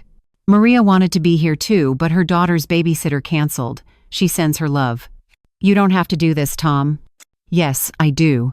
Daniel was like a father to me. I'm not letting Kevin destroy what he built. Inside, the bakery felt haunted. 4 weeks since we'd closed. 4 weeks since Daniel's last batch of cinnamon rolls. The smell lingered, ghost scents of bread and sugar and hope. Tom led us to the office. Kevin hasn't been back since the funeral. I've been checking. The computer's still here, but it's password protected now. Daniel gave me the new password before he went into hospice, in case of emergency. He booted up the ancient PC. Daniel didn't trust cloud storage, said the internet was where secrets went to die, so everything Kevin worked on here might still be in the hard drive. We spent 2 hours combing through files. Most were legitimate bakery business, but then Emma, who'd grown up with technology, found a hidden folder buried in system files. Grandma, look at this. It's labeled KT, personal, do, not, open. She clicked it open. Hundreds of files, spreadsheets calculating bakery property value. Documents titled conservatorship, petition, draft. Email chains with Morrison Development going back 38 months, not 18. 3 years. And a Word document titled Mom, Incompetency, Evidence, Log, Doc. Emma opened it. I read over her shoulder, and my soul died a little more with each line. Evidence of Margaret Thompson's mental decline. Forgot my birthday, June 2024. Note. Use this in testimony. Actually, I didn't tell her it was my birthday, but she should have remembered. Mixed up story about Daniel's medication, July 2024. Note. She was right about the medication, I was wrong, but can frame this as her being confused. Became emotional at restaurant, August 2024. Note. She cried because it was her anniversary and Dad was in hospital, but can present as inappropriate emotional response. Repeated same story twice, September 2024. Note. She told Sarah Chen and me the same anecdote about Dad's bakery. Normal conversation, but can be framed as memory loss. Strategy. Build narrative over 6 months. Get testimonies from concerned friends. Pay if necessary. Dr. Richardson will sign evaluation for $25,000. File conservatorship petition 30 days. After Dad dies. Mom will be in assisted living by Christmas. Property transfers to me as conservator. Sell bakery by March 2026. The document went on. Page after page of Kevin twisting normal behavior into evidence of dementia, manufacturing a narrative of my incompetence. I couldn't breathe again. But this time, it wasn't physical pain. It was rage. Pure, white-hot, righteous rage. Copy everything, I said, my voice like steel. Every file, every email, every evil, calculated lie my son wrote. Already on it, Emma said, her fingers flying across the keyboard. Tom pulled out a flash drive. I'll make 3 copies, one for Robert, one for you, one for safekeeping. As the files transferred, I stared at the desk where Daniel had worked, where he'd built a business through honesty and hard work and love.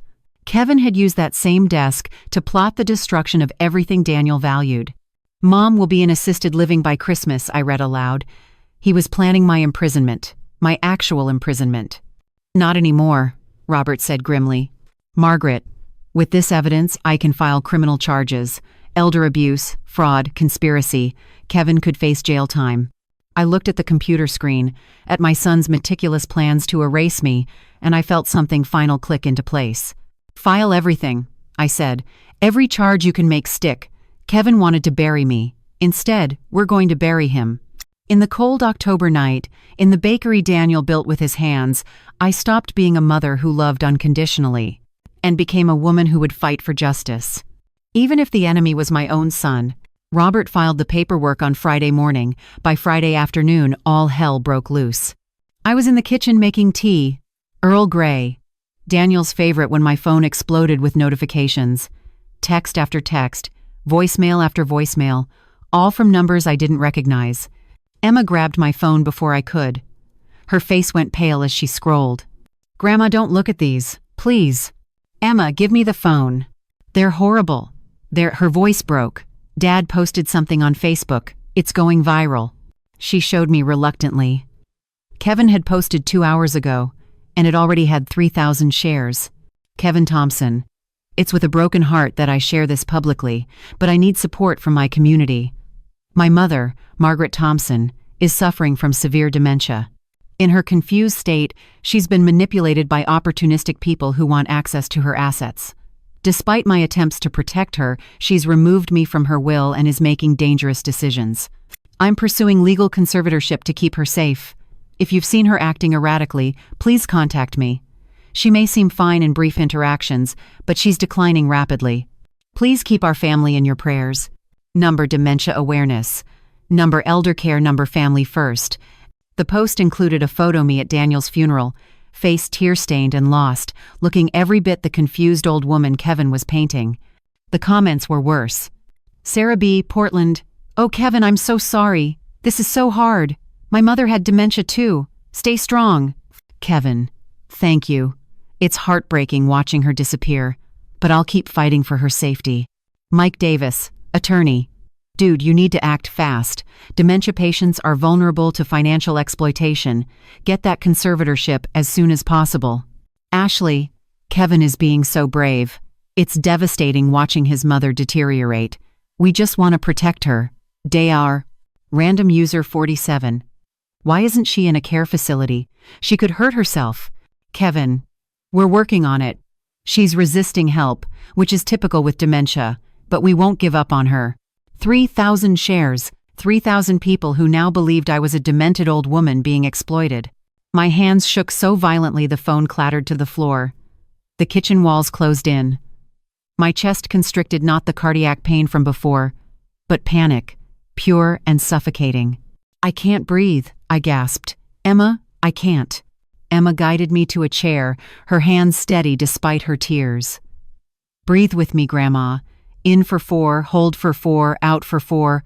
Come on. But I couldn't. The world tilted sideways. Black spots danced across my vision. Somewhere distant, I heard Emma calling Robert, her voice high and panicked.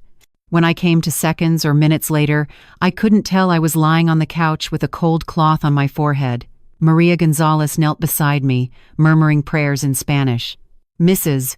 Chen sat on my other side holding my hand. Sarah Chen paced furiously in front of the window, her phone pressed to her ear. "She's awake," Emma said, relief flooding her voice. "Thank God," Maria whispered. "Mija, you scared us." "My phone. I tried to sit up. The post. People think I'm crazy?" Sarah finished, her voice sharp with anger. "Yeah, my sister's a real piece of work. I'm on the phone with Facebook right now reporting that post for harassment and misinformation."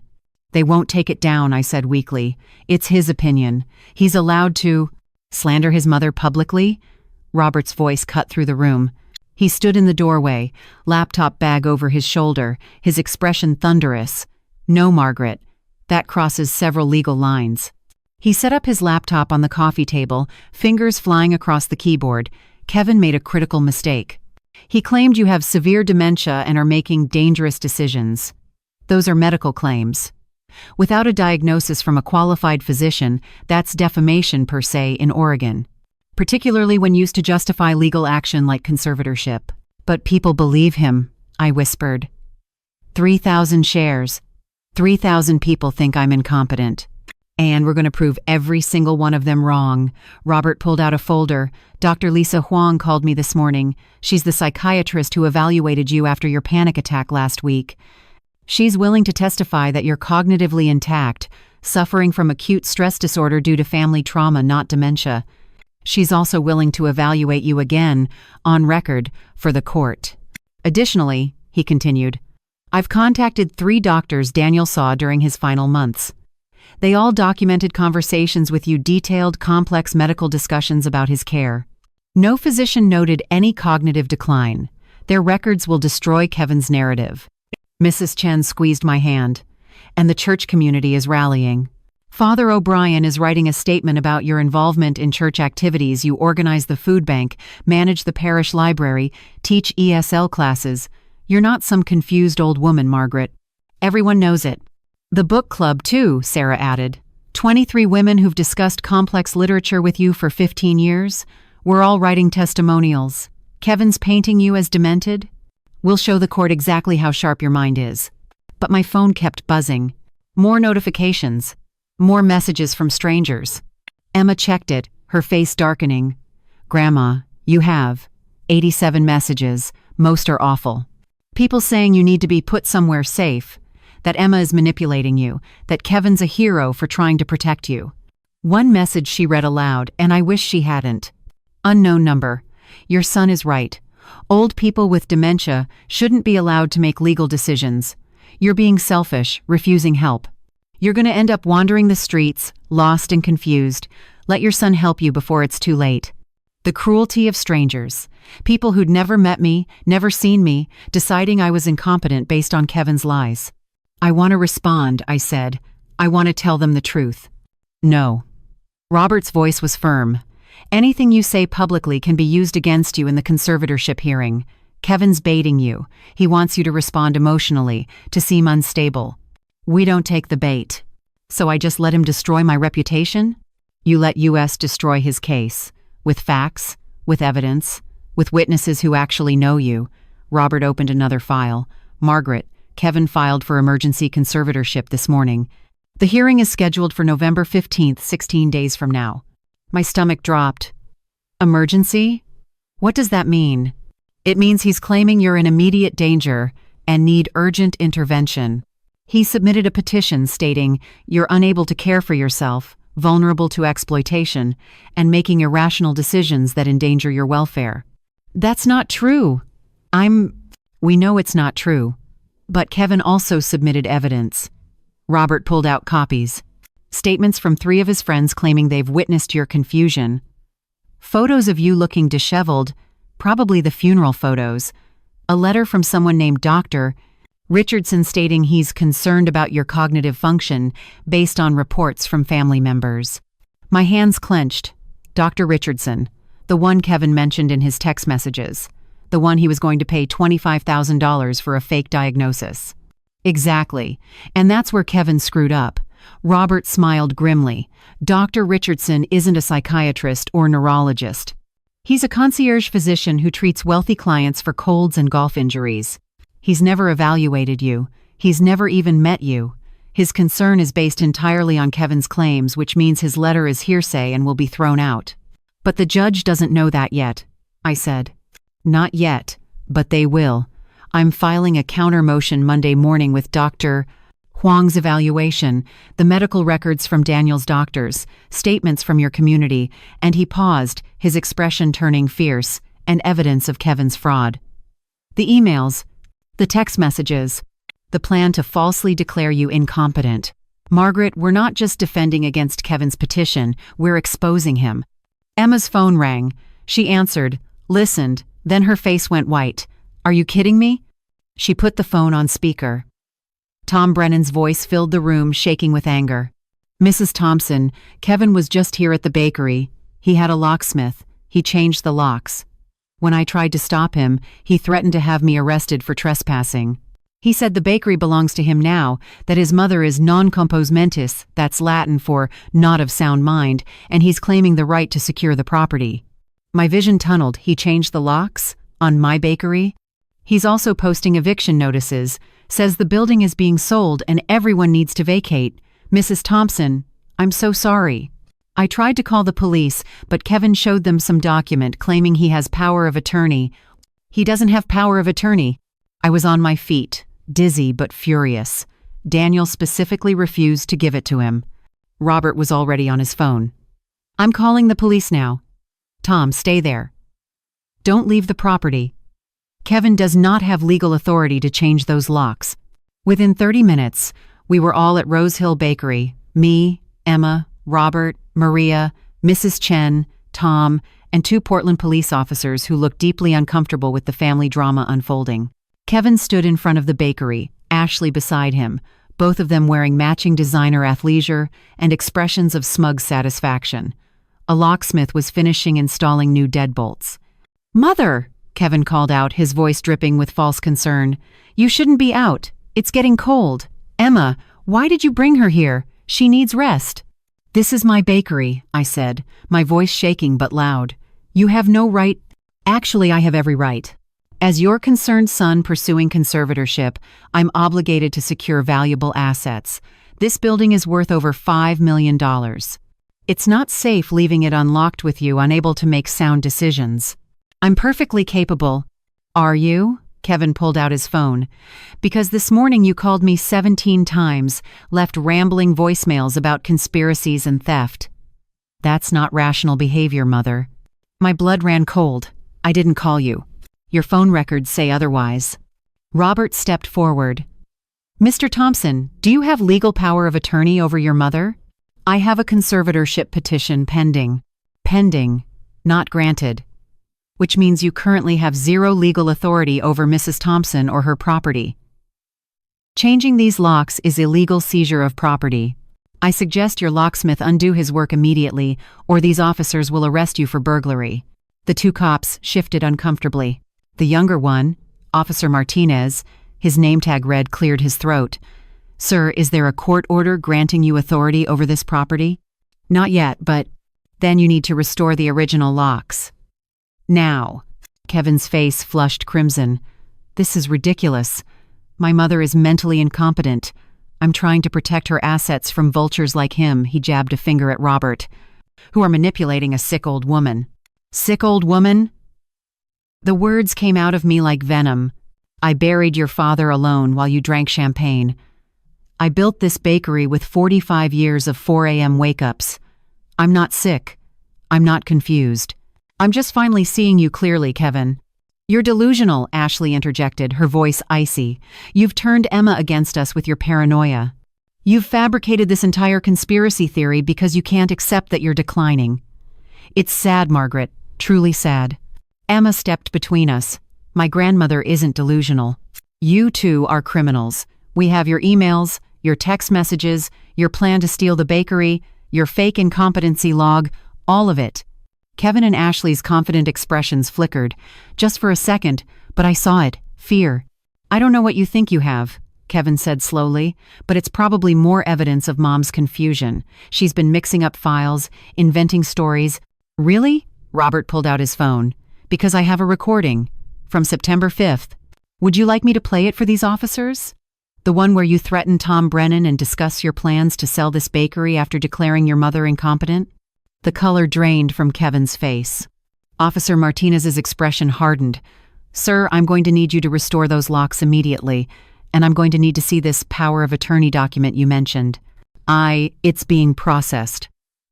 The courts don't have any record of it, Robert finished. I checked this morning. There's no power of attorney. There never was. Mr. Thompson is lying to police officers, which I should mention is a crime. The locksmith, sensing trouble, started backing away. Listen, man, I'm just doing a job. I don't want any part of— Change the locks back, Kevin snapped at him. Now, pay me first. $250 for the work. What? That's fine. Kevin thrust his credit card at the man. Declined, the locksmith said after swiping. You got another card? Ashley fumbled with her wallet, produced a Platinum American Express, also declined. My heart would have broken for them, once. Now I just felt cold satisfaction. $750,000 in debt. Both credit cards maxed, desperate enough to commit fraud for my money. Cash or check, the locksmith said. I don't work for free. Kevin didn't have cash, neither did Ashley. They stood there, humiliated, while Officer Martinez called a patrol locksmith to restore the original locks at the city's expense to be billed to Kevin for filing a false report. As we watched Kevin and Ashley slink back to their Range Rover, Emma squeezed my hand. You okay, Grandma? I thought about it. My son had just tried to steal my bakery, had lied to police, had publicly called me demented, had destroyed my reputation to 3,000 strangers. But I was standing, fighting, surrounded by people who knew the truth.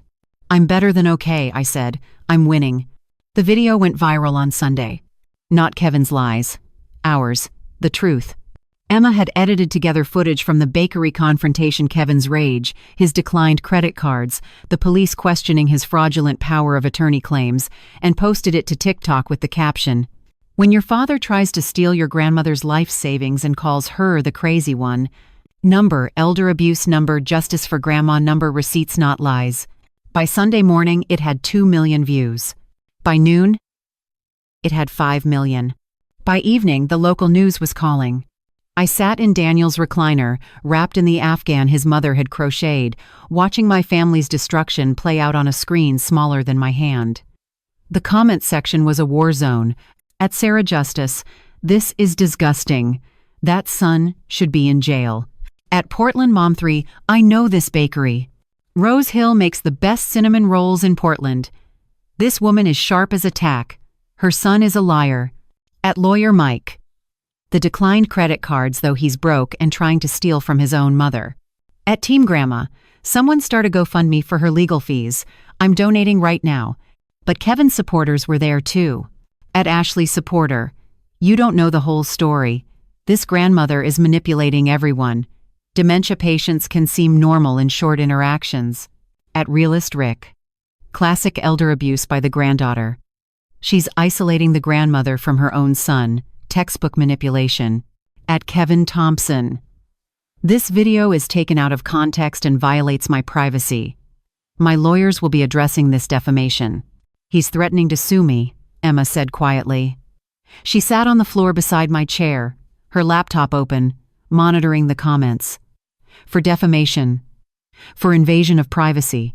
For elder exploitation. Let him try. Robert paced the living room, his phone pressed to his ear. He'd been on calls all morning. Reporters, lawyers, advocacy organizations. That video was taken in a public space with police present. It's newsworthy content. And truth is an absolute defense against defamation. But I could see the toll on Emma. Dark circles under her eyes. Bitten fingernails. The slight tremor in her hands when she thought I wasn't watching. She'd positioned herself between me and her parents, and they were trying to destroy her for it. Emma, I said softly, you don't have to do this. You could still. Don't. She looked up at me, her eyes fierce despite the exhaustion. Don't suggest I reconcile with them, Grandma. They plan to lock you away, to steal from you, from us. I'm not letting that go, ever. My phone buzzed, another unknown number. I'd stopped answering, but Emma grabbed it, checking the voicemail that came through. Her face went white. Grandma, this one. You need to hear this. She put it on speaker. A woman's voice, tight with emotion. Mrs. Thompson, you don't know me. My name is Rebecca Morrison. My mother died last year. She had Alzheimer's, real Alzheimer's, not the fake kind your son is claiming. I watched your granddaughter's video, and I need to tell you something. My mother's estate lawyer was Kevin Thompson. He convinced my mom to change her will while she was confused, made himself co-executor with me, and then tried to take 40% of her assets as legal fees. I couldn't prove it was fraud because Mom really was incompetent, but I've been watching him. He's done this before, Mrs. Thompson. You're not his first victim. Please call me back. I have documentation. The voicemail ended. Emma and I stared at each other. He's done this before, I whispered. Kevin has done this to other families. Robert was already at his laptop. Give me that number. Rebecca Morrison. Yes, I remember that case. June of 2024. There were whispers about misconduct, but nothing stuck because the mother genuinely had dementia. His fingers flew across the keyboard. If she has evidence of a pattern, that changes everything. He called her back immediately. Put it on speaker. Miss Morrison, this is Robert Martinez, Margaret Thompson's attorney. Can you tell me exactly what happened with your mother's case? Rebecca's story poured out halting, angry, heartbroken. Her mother, a widow with $800,000 in savings, Kevin befriending her at church, offering to help with estate planning. Visits while Rebecca was at work. Documents signed during her mother's good days when she seemed lucid. Then the diagnosis. Then the revised will naming Kevin co-executor with full discretion over asset distribution. He tried to take $320,000, Rebecca said, her voice breaking, called it complexity fees for managing the estate. I had to hire 3 lawyers to fight him. We settled for him taking $80,000 just to make him go away. My mother had wanted that money to go to her grandchildren's college funds. Kevin took their education money, $80,000, stolen from college funds, from a woman with Alzheimer's. My stomach turned. How many others? I asked. Silence. Then I found 3 more families. One contacted me after seeing your granddaughter's video. The Chens, an elderly couple in Beaverton. Kevin handled their trust, convinced them to sell their house, and invest the proceeds in a fund he managed, $250,000. The fund doesn't exist. They're living in a studio apartment now. The room spun. Not just me. Kevin had been doing this, to multiple families, for years. The Oregon State Bar needs to know about this, Robert said grimly. They do know, Rebecca replied. I filed a complaint last year. So did the Chens. Both were dismissed as family disputes because we couldn't prove intent to defraud. Kevin's smart. He makes everything look legitimate. Gets signatures. Files proper paperwork. It's only later you realize you've been robbed. But with multiple victims coming forward, Robert started. We need more than complaints. We need someone he's currently trying to victimize with documentation of his intent, someone who can prove premeditation. Rebecca paused. Someone like your client, Mr. Martinez. Mrs. Thompson, I saw that video. I saw your son's face when those credit cards declined. He's desperate. Desperate people make mistakes. And I want to help you catch him. Within hours, Robert had contacted all 3 families Rebecca identified. By evening, 6 more had come forward after seeing Emma's video. 9 families total. 22 elderly victims. Over $3.1 million stolen or attempted. Kevin Thompson wasn't just a greedy son, he was a serial predator targeting vulnerable seniors. The Oregon State Bar called Monday morning. They were reopening their investigation. The local news aired the story Monday evening. I watched from my couch as a reporter stood outside Rose Hill Bakery. Portland attorney Kevin Thompson is under investigation for elder financial abuse after multiple families came forward with allegations of fraud. His own mother, 76-year-old Margaret Thompson, claims her son planned to have her falsely declared incompetent to steal her $5 million bakery. Tonight, we speak with the victims.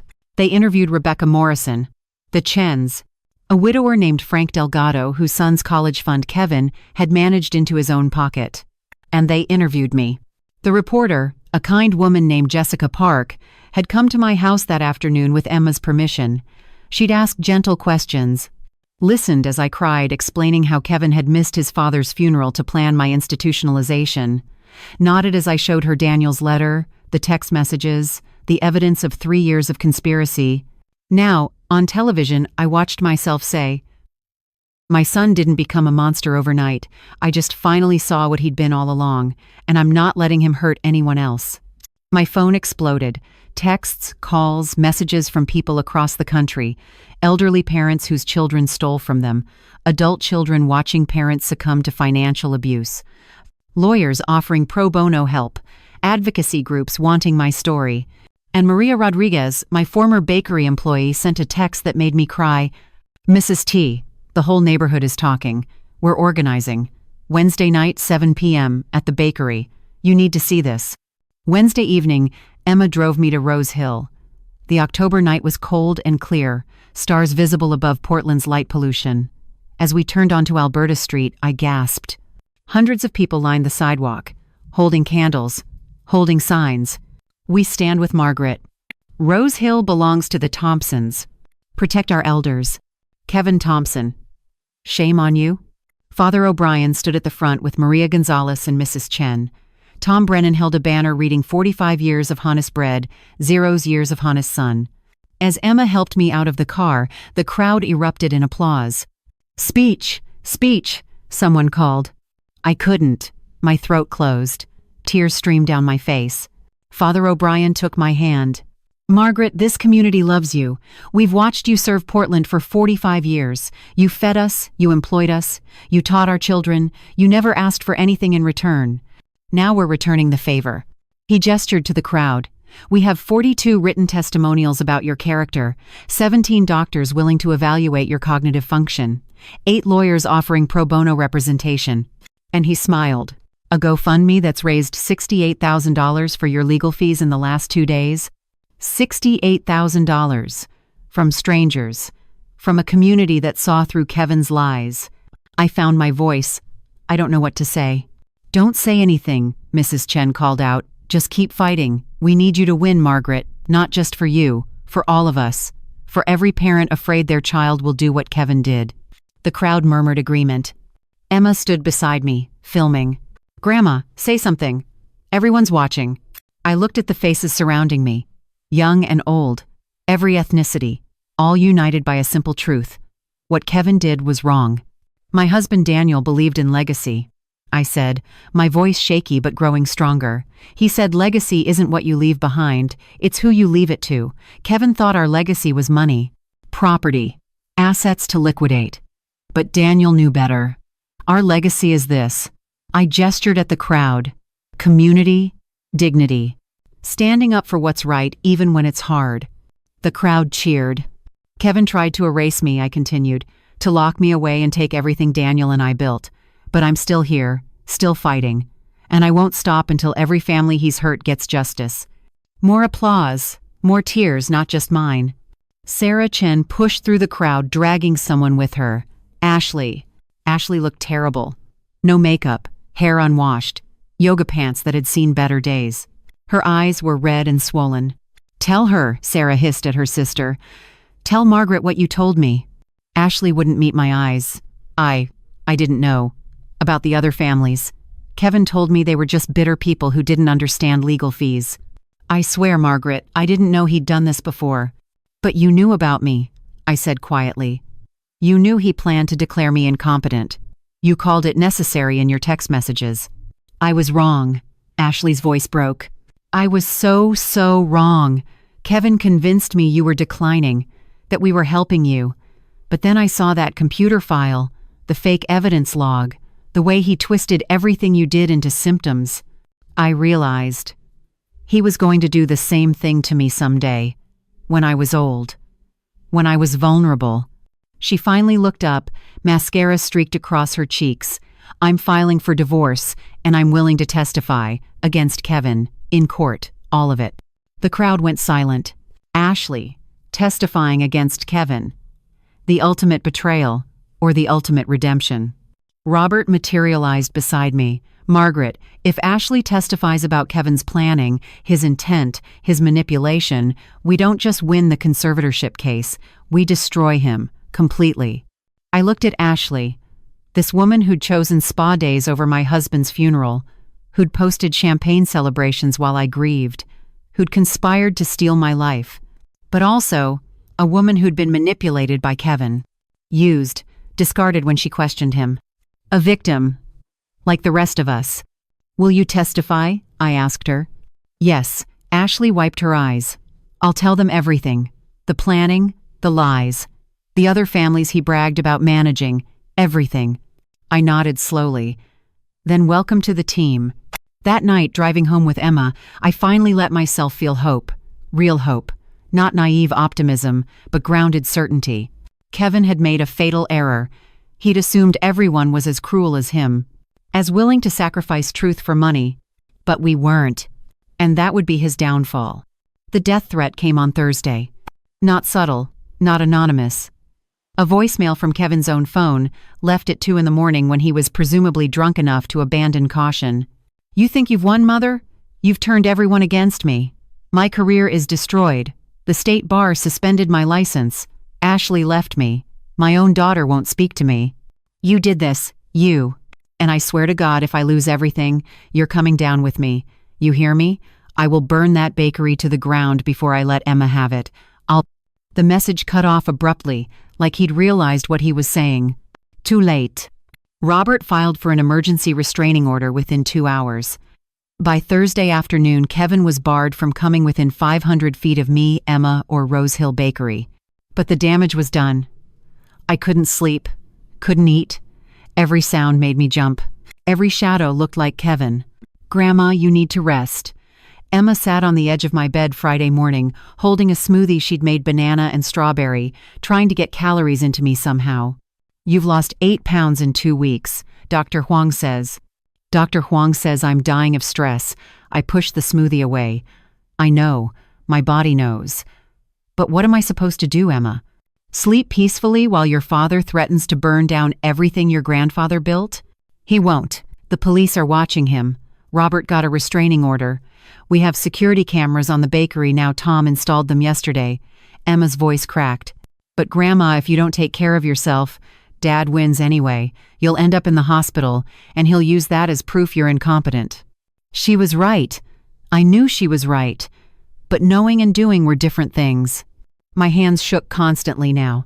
I dropped 3 coffee cups this week, shattered ceramic littering Daniel's kitchen floor like shrapnel. My blood pressure was dangerously high, 170/110 at my last check. Dr. Huang had prescribed medication, but it made me dizzy and confused. Confused. The word Kevin wanted everyone to believe. I can't take those pills, I told Emma. At the hearing, I need to be sharp. If I seem disoriented, even from medication. The hearing is in 9 days. You'll be dead before then if you don't take care of yourself. She wasn't being dramatic. Tuesday night, I'd collapsed in the bathroom. Wednesday morning, I'd forgotten Emma's name for 30 terrifying seconds. Stress-induced cognitive impairment, Dr. Huang called it. Your brain shutting down from trauma. Kevin's voice haunted me. She's forgetful. She's emotional. She's declining rapidly. What if he was right? What if the stress of fighting him was actually making me incompetent? Stop. Emma grabbed my hands. Grandma, I can see you spiraling. You're not losing your mind. You're being traumatized. There's a difference. Is there? In court, will a judge see the difference? Yes, because Dr. Huang is testifying. She'll explain trauma responses, acute stress disorder, the physical effects of emotional abuse. Robert says it's actually helpful. It shows the damage Kevin's done, not incompetence on your part. I wanted to believe her, but belief required energy I didn't have. My phone buzzed. A text from Robert. Kevin filed new documents. Can you come to my office? 20 minutes later, Emma and I sat in Robert's conference room while he spread papers across the table, like a detective laying out crime scene photos. Kevin's changed strategy, Robert said grimly. He knows the conservatorship petition is failing. Ashley's testimony destroyed his credibility. The state bar investigation is damning. So now he's going nuclear. He slid a document toward me. Emergency petition for psychiatric evaluation. He's asking the court to order you to undergo a 72-hour psychiatric hold for evaluation. My blood ran cold. A psychiatric hold? Like I'm dangerous? He's claiming you're a danger to yourself. Says your weight loss, your paranoid delusions about him, your inability to care for yourself constitute a mental health crisis requiring immediate intervention. But I couldn't breathe. The walls closed in. Robert, a psychiatric hold goes on your record. It's proof of mental illness. Even if they release me, Kevin will use it. He won't get it. Robert's voice was firm. Judge Morrison denied the emergency petition an hour ago. She saw through it. But Margaret, this shows Kevin's desperation. He's flailing. Making mistakes. Mistakes that could still destroy me, I whispered. Emma squeezed my hand. Or mistakes that destroy him faster. Robert nodded. Every filing, every threat, every desperate move, it's all evidence of his instability, not yours. The death threat voicemail was particularly stupid. His own lawyers are probably tearing their hair out. His lawyers? I looked up. How's he paying them? You said both his credit cards were declined. Robert's expression darkened. We're looking into that. He fired Mitchell & Barnes, that high-powered firm probably couldn't afford them. His new lawyer is Marcus Chen, a solo practitioner who's been sanctioned twice for ethical violations, bottom feeder work. Ashley's brother, Emma added. Uncle Marcus. Dad probably called in a family favor. Even family favors require retainer fees, Robert mused. Kevin's broke, $750,000 in debt, no income since the state bar suspended him. Ashley's divorcing him and taking half of nothing. Where's he getting money? We found out Saturday morning. Mrs. Chen called, her voice shaking.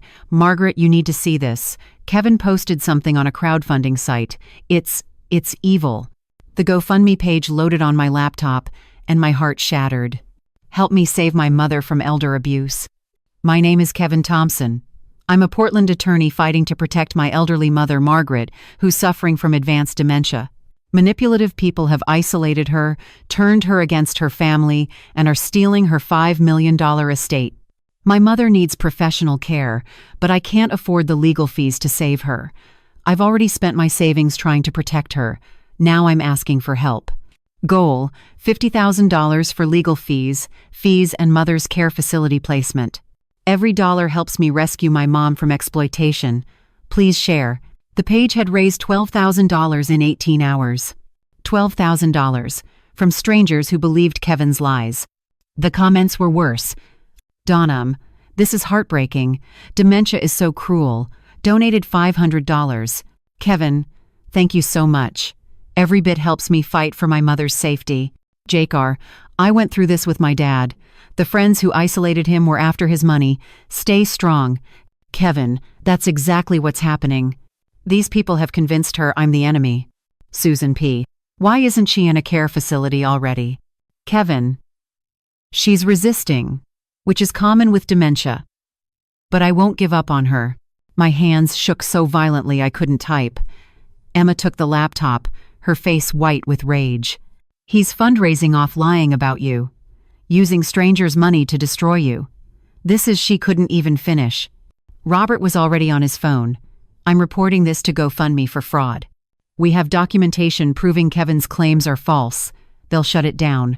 But the damage was done. $12,000. Hundreds of people now believed I was a demented old woman being exploited. Kevin had weaponized strangers' compassion against me. I ran to the bathroom and vomited. Nothing came up. I hadn't eaten in 24 hours, just bile and grief and rage my body couldn't contain. Emma held my hair back, crying. This has to stop. Grandma, this is killing you. Literally killing you. She was right. My reflection in the mirror was unrecognizable. Hollow cheeks, gray skin, eyes sunken and haunted. I'd aged 10 years in 3 weeks. Kevin was winning. Not in court we had the evidence, the witnesses, the truth, but in the way that mattered most, he was destroying my will to live. Sunday morning, I made a decision. I want to drop everything. I told Robert and Emma over coffee I couldn't drink. The will stands. Emma gets everything. That's done. But the countercharges, the elder abuse case, exposing Kevin's other victims, I can't anymore. I just can't. Grandma? No. Emma, look at me. Look at me. I held out my trembling hands. I'm 76 years old. I've lost 8 pounds. I can't sleep, can't eat. I'm having stress-induced cognitive problems. Every day I fight Kevin, I prove his point that I'm declining, that I'm unstable. Maybe he should just have the money. Maybe it's not worth dying for. The words tasted like betrayal of Daniel, of Emma, of the other families Kevin had hurt. But I was so tired, so completely, devastatingly exhausted. Robert set down his coffee with deliberate calm. Margaret, you know I'll support whatever you decide. But I need you to understand what you're saying. If you drop the case, Kevin wins. Not just the money, he wins the narrative. Every family he's victimized will watch you give up, and they'll think, if she couldn't beat him, how can we? I'm not strong enough. You're strong enough to survive 45 years of 4 a.m. Wake-ups, Emma interrupted fiercely. Strong enough to build a business, strong enough to care for Grandpa through hospice, strong enough to bury him alone and still keep breathing. You're strong enough for this. But at what cost? My voice broke. Emma, I'm losing myself, my health, my mind. What good is winning if I'm too broken to enjoy it? Then don't enjoy it, Robert said quietly. Win it for Daniel. Win it for Rebecca Morrison's mother who lost her grandchildren's college fund. Win it for the Chens living in a studio apartment. Win it for every elderly person in Portland who's afraid their child will do what Kevin's doing. He pulled out his laptop. I want to show you something. He opened an email folder. Hundreds of messages. Thousands. These are from people across the country, Robert said. Elderly parents being exploited. Adult children watching their parents destroyed by siblings. Lawyers who've seen cases like yours but couldn't prove fraud. They're all watching, Margaret. You're not just fighting for yourself. You're fighting for all of them. He clicked on one email, read aloud. Dear Mrs. Thompson, I'm 78. My daughter emptied my savings account last year, $130,000. When I tried to report it, the police said it was a family matter. I have no money for lawyers. I can't fight back. But you can. Please don't give up. You're the only hope people like me have. Tears streamed down my face. I don't want to be anyone's hope. I just want my son back. I want Daniel back. I want my life back. You can't have any of that, Emma said, crying too. Kevin's not coming back. Grandpa's gone. Your old life is gone. But you can have justice. You can have the satisfaction of knowing Kevin faces consequences. You can have a future where you're safe and Emma's safe and the bakery Daniel built goes to someone who deserves it. She knelt beside my chair, gripping my hands. 9 more days, Grandma. The hearing is November 15th. Just hold on for 9 more days. Then you can rest. Then you can grieve. Then you can heal. But please, please don't give up now. Not when we're this close. I looked at her face, so young, so fierce, so much like Daniel when he believed in something. Then at Robert, who'd worked 60-hour weeks for 3 weeks straight, refusing to charge me his full fee because this is bigger than money. Then at my reflection in the window, broken, exhausted, but still here, still breathing, still capable of 9 more days. Okay, I whispered, 9 more days. But Emma, if I don't make it, you'll make it. Her voice was steel. Because we won't let you fall. None of us will. That night, Emma set up a cot in my bedroom. Maria came over with homemade soup. Mrs. Chen brought sleeping tea. Father O'Brien stopped by with communion. They were building a fortress around me, human shields against my son's cruelty. And for the first time in weeks, lying in bed with Emma, asleep 6 feet away, and the sounds of Portland traffic outside Daniel's window, I thought, maybe I can survive this. 9 more days. I could do 9 more days. For Daniel. For Emma. For justice. For myself. Monday morning, 6 days before the hearing, I woke to the smell of fresh bread. For a moment, one beautiful, confused moment, I thought Daniel was downstairs, kneading dough at our kitchen counter, humming off key like he always did at 5 a.m. Then reality crashed back. Daniel was gone, Rose Hill was closed, and the smell was coming from Emma. I found her in the kitchen, flour dusting her Le Cordon Bleu hoodie, pulling a loaf of sourdough from our oven, Daniel's oven, the one he'd insisted on buying even though it cost more than our first car. Grandpa's starter, Emma said, not looking up. Tears tracked through the flour on her cheeks. I got it from Tom yesterday. It's 45 years old, Grandma. 45 years of feeding and caring and keeping alive, I thought. I thought maybe if I could make Grandpa's bread, you'd remember why we're fighting. The loaf was perfect, golden crust. That distinctive sourdough smell that had defined my adult life. Emma had made it exactly the way Daniel taught her patient. Gentle, with love kneaded into every fold. I burst into tears. Not the broken, exhausted crying of the past weeks. These were cleansing tears, the kind that wash away numbness and leave something raw but real behind. He'd be so proud of you, I whispered, pulling Emma into my arms. So incredibly proud. I want him here, Emma sobbed. I want him to see us win. I want him to watch Dad face consequences. I want she couldn't finish. He knows, I said, holding her tight. Wherever he is, Daniel knows, and he's proud of us both. We ate warm sourdough with butter, real butter from the Portland Farmers Market, the good stuff Daniel always bought Saturday mornings. For the first time in 3 weeks, I was hungry. Actually, genuinely hungry. I ate 2 slices, then 3. By the 4th, Emma was smiling through her tears. "That's my grandma," she said. "Come on, fighter, we have work to do." Robert arrived at 8 with Dr. Lisa Huang and 2 cardboard boxes full of documents. My living room transformed into a war room, papers covering every surface, Emma's laptop streaming witness testimonies, Dr. Huang reviewing my medical records. "Margaret, we go to court Friday at 9 a.m., Robert said, spreading out a timeline. "Kevin's arguing you're incompetent. We're proving you're a victim of his systematic fraud and abuse. Here's our strategy." He walked me through it, step by step. Day 1, opening arguments. Robert would present Kevin's 3-year conspiracy, the emails, the text messages, Daniel's letter. Establish pattern of premeditated fraud. Day 2, expert testimony. Doctor. Huang would testify about my mental competency, explaining my stress responses as trauma, not dementia. 2 neurologists would present cognitive testing results, all normal. Day 3, victim testimony. Rebecca Morrison and the other families Kevin had defrauded. Establish pattern of elder exploitation. Day 4, Ashley's testimony. The bombshell. Kevin's own wife revealing his planning, his lies, his manipulation. Day 5, my testimony. The culmination. Me, explaining what Kevin had done. Showing the judge I was coherent, capable, and victimized, not incompetent. "Can you do this?" Robert asked gently. 5 days of testimony. Cross-examination. Kevin's lawyer will try to rattle you, confuse you, make you seem unstable. I thought about it. 5 days of facing Kevin across a courtroom. 5 days of reliving every betrayal. 5 days of strangers judging whether my mind was sound. If you find this part truly thought-provoking, go ahead and hit like to show your support. Do you feel the same way as the character in this story?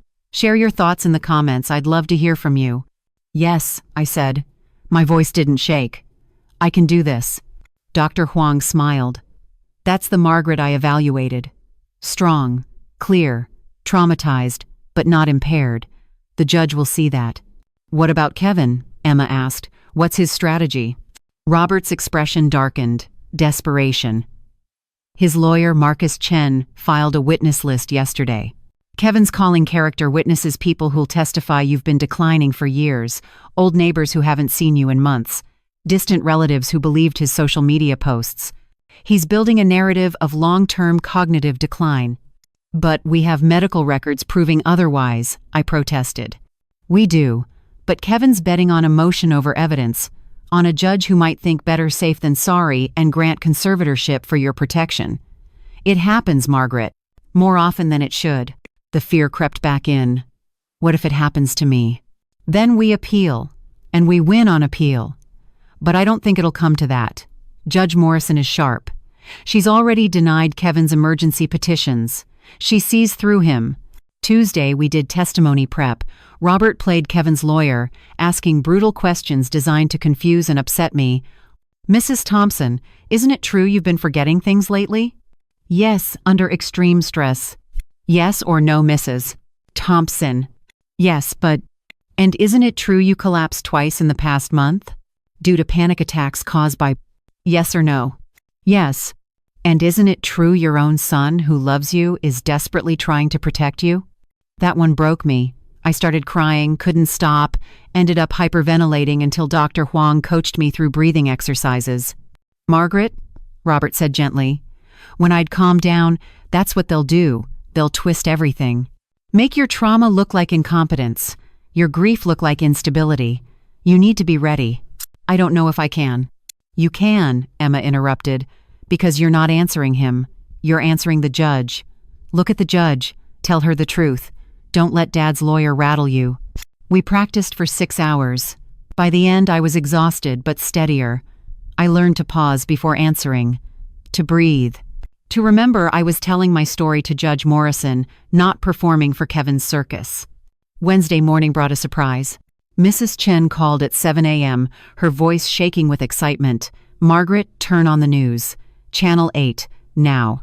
I flipped to KATU News. The anchor, a serious-looking man in his 50s, was speaking. And this morning, a major development in the Kevin Thompson elder abuse case.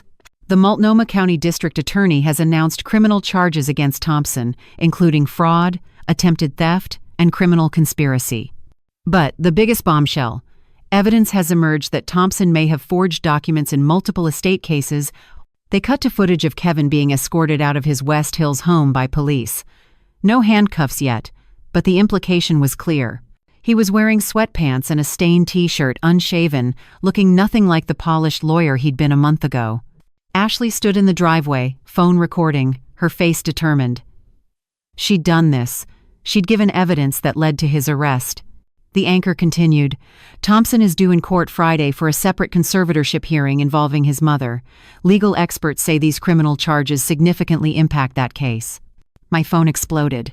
Calls from Robert, Emma, Maria, reporters, advocacy groups. But I sat frozen, watching the news loop footage of Kevin, my son, my baby, being investigated as a criminal. I should have felt triumph, vindication, justice. Instead, I felt hollow. Emma found me an hour later, still sitting in front of the blank TV screen. Grandma, did you see? Dad's been charged. We won. We haven't won anything yet, I said quietly. The criminal case takes months. The hearing is still Friday. And Emma, that's still my son. She sat beside me. I know. And I'm sorry. I know this isn't what you wanted. What I wanted was for Kevin to be the boy who helped his dad bake bread, who promised to take care of me when I was old. What I wanted was for none of this to be real. But it is real. And that boy you wanted, he doesn't exist anymore. Maybe he never did. Emma took my hand. You can grieve that, Grandma. You can miss the son you thought you had. But you can't let that son, the fantasy one, stop you from protecting yourself from the real one. She was right. She was so painfully, obviously right. The doorbell rang. Tom Brennan and Maria Rodriguez stood on my porch holding a large envelope. Mrs. Thompson, Tom said, we found something else. In the bakery basement. We've been cleaning it out for reopening. And he handed me the envelope. Daniel left more letters. Dated ones. One for every month of the past year. He'd been documenting Kevin's behavior, writing down everything suspicious, everything that hurt him. My hands shook as I opened it. 12 letters. January through December of 2024. Daniel's handwriting growing shakier as the months progressed, as his illness advanced. I read January's letter. January 8th, 2024. My dearest Maggie. Kevin came by today asking about the bakery's long-term plans. Said he was just curious about what we'd do when we retired. But his eyes kept darting to the property deeds on my desk. He measured the building with his phone, Maggie. Pretended he was checking email, but I saw. He was measuring our bakery like a developer measures land. I don't want to believe what I'm thinking. He's our son. But something's wrong. Something's been wrong for years and I've been too afraid to see it. I'm writing these letters as insurance. If I'm wrong, burn them. If I'm right, Maggie, promise me you'll protect yourself. Promise me you'll give everything to Emma. She's the only one who loves us the way family should. Always yours, Daniel. June's letter was worse. June 12th, 2024, Maggie. I'm scared. I know I'm dying. The doctors confirmed it today, 6 months, maybe less, and Kevin knows. He was at the appointment, remember? He heard the prognosis. Within 2 hours, he'd called a developer. I heard him on his cell phone outside the clinic. My father has 6 months. I need the paperwork ready to move fast once he's gone. My mother won't be a problem, she's old. She'll be easy to manipulate. He thought I was in the bathroom. I was standing right there, Maggie. Our son talking about me dying like it was a business opportunity. I wanted to confront him, but I'm too sick, too tired, so I'm writing it down. For you, for the lawyers, for anyone who needs proof that Kevin stopped being our son years ago. I love you. I'm sorry I'm leaving you to fight this battle alone. Daniel. I couldn't read anymore. Emma took the letters, her face streaming with tears. Robert photographed each one, adding them to the mountain of evidence. These are devastating, Robert said quietly. Margaret, these letters show Kevin's predatory behavior while Daniel was dying. They'll destroy any sympathy Kevin might have gotten from the judge. Thursday morning, one day before the hearing, Kevin's lawyer filed an emergency motion to delay. Claimed Kevin was too emotionally distressed by the criminal charges to participate effectively, needed time to prepare his defense, requested a 60-day continuance. Judge Morrison denied it within 3 hours. Her written order was pointed. Mr. Thompson has had ample time to prepare. His current legal troubles are a direct result of his own alleged actions. The conservatorship hearing will proceed as scheduled. Motion denied. That afternoon, Robert gathered everyone in my living room for a final briefing. Emma, Tom, Maria, Mrs. Chen, Father O'Brien, Sarah, Dr. Huang, Ashley, my army of truth-tellers. Tomorrow, 9 a.m., we walk into that courtroom, Robert said. Kevin's lawyer will paint Margaret as a confused old woman. We'll prove she's a sharp, capable person victimized by her son. The evidence is overwhelming. But evidence doesn't always win. Sometimes emotion does, so I need every one of you ready to show that judge who Margaret really is. And who's that? I asked quietly. Emma answered, a woman who woke up at 4 a.m. for 45 years to feed Portland, who taught me to make bread and love with equal patience, who survived her husband's death and her son's betrayal and is still standing. That's who you are, Grandma, and tomorrow everyone's going to see it. That night I couldn't sleep again. But this time it wasn't fear keeping me awake. It was purpose. I thought about Daniel's letters, about the 45-year-old sourdough starter Emma had revived, about Rose Hill Bakery waiting to bloom again, about the 9 families Kevin had victimized who deserved justice, about Emma who'd given up her education to fight beside me, about myself 76 years old, 8 pounds lighter, broken but unbeaten. At 3 a.m., I got up and wrote my own letter. Not to Kevin, he'd lost the right to my words. To Daniel. My love, tomorrow I fight for us, for our bakery, for our legacy, for Emma.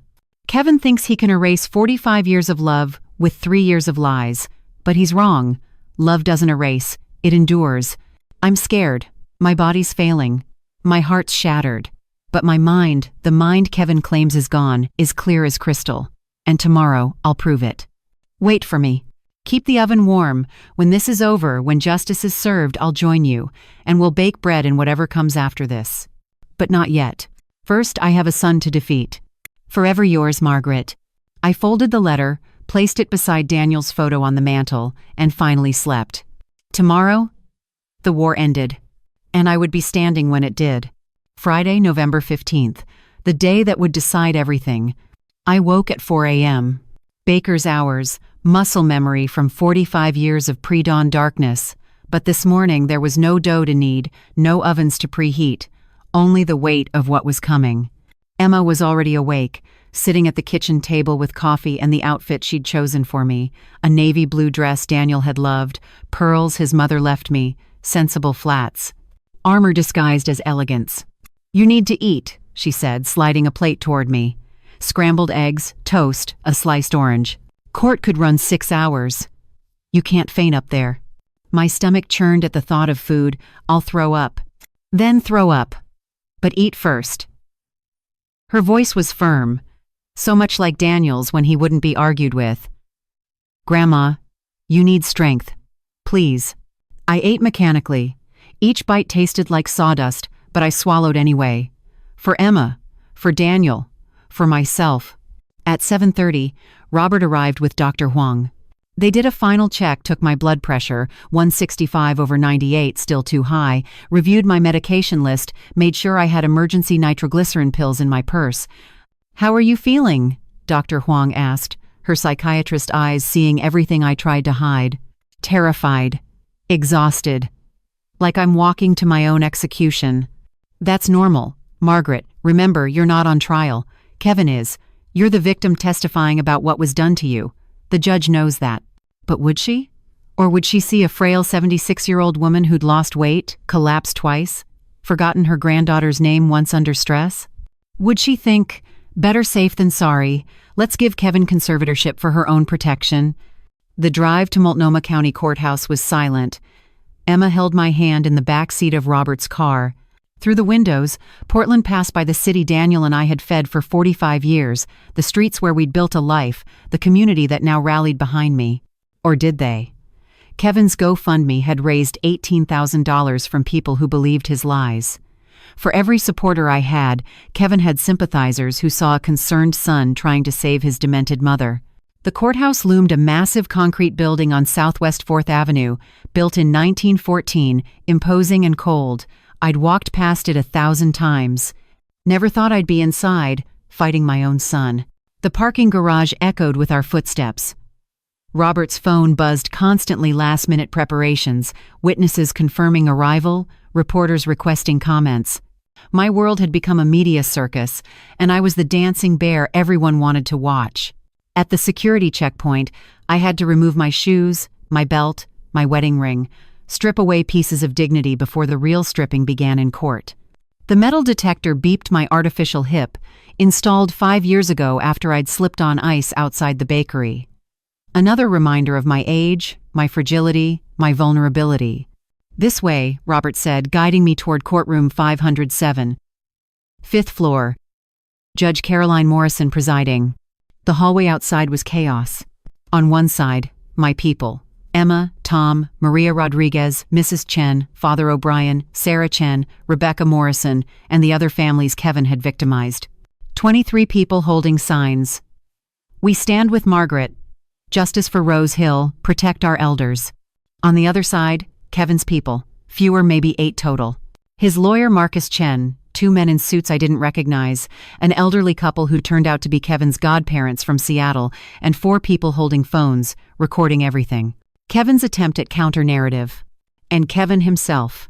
He stood apart from his group, leaning against the far wall in a charcoal suit that hung loose on him. He'd lost weight too, I noticed with bitter satisfaction. His face was gaunt, unshaven, his eyes bloodshot. He looked like what he was, a desperate man cornered by his own crimes. Our eyes met across the hallway. For one moment, one heartbreaking moment, I saw the little boy he'd been. 5 years old, flour on his nose, helping Daniel knead bread, laughing, innocent, loved.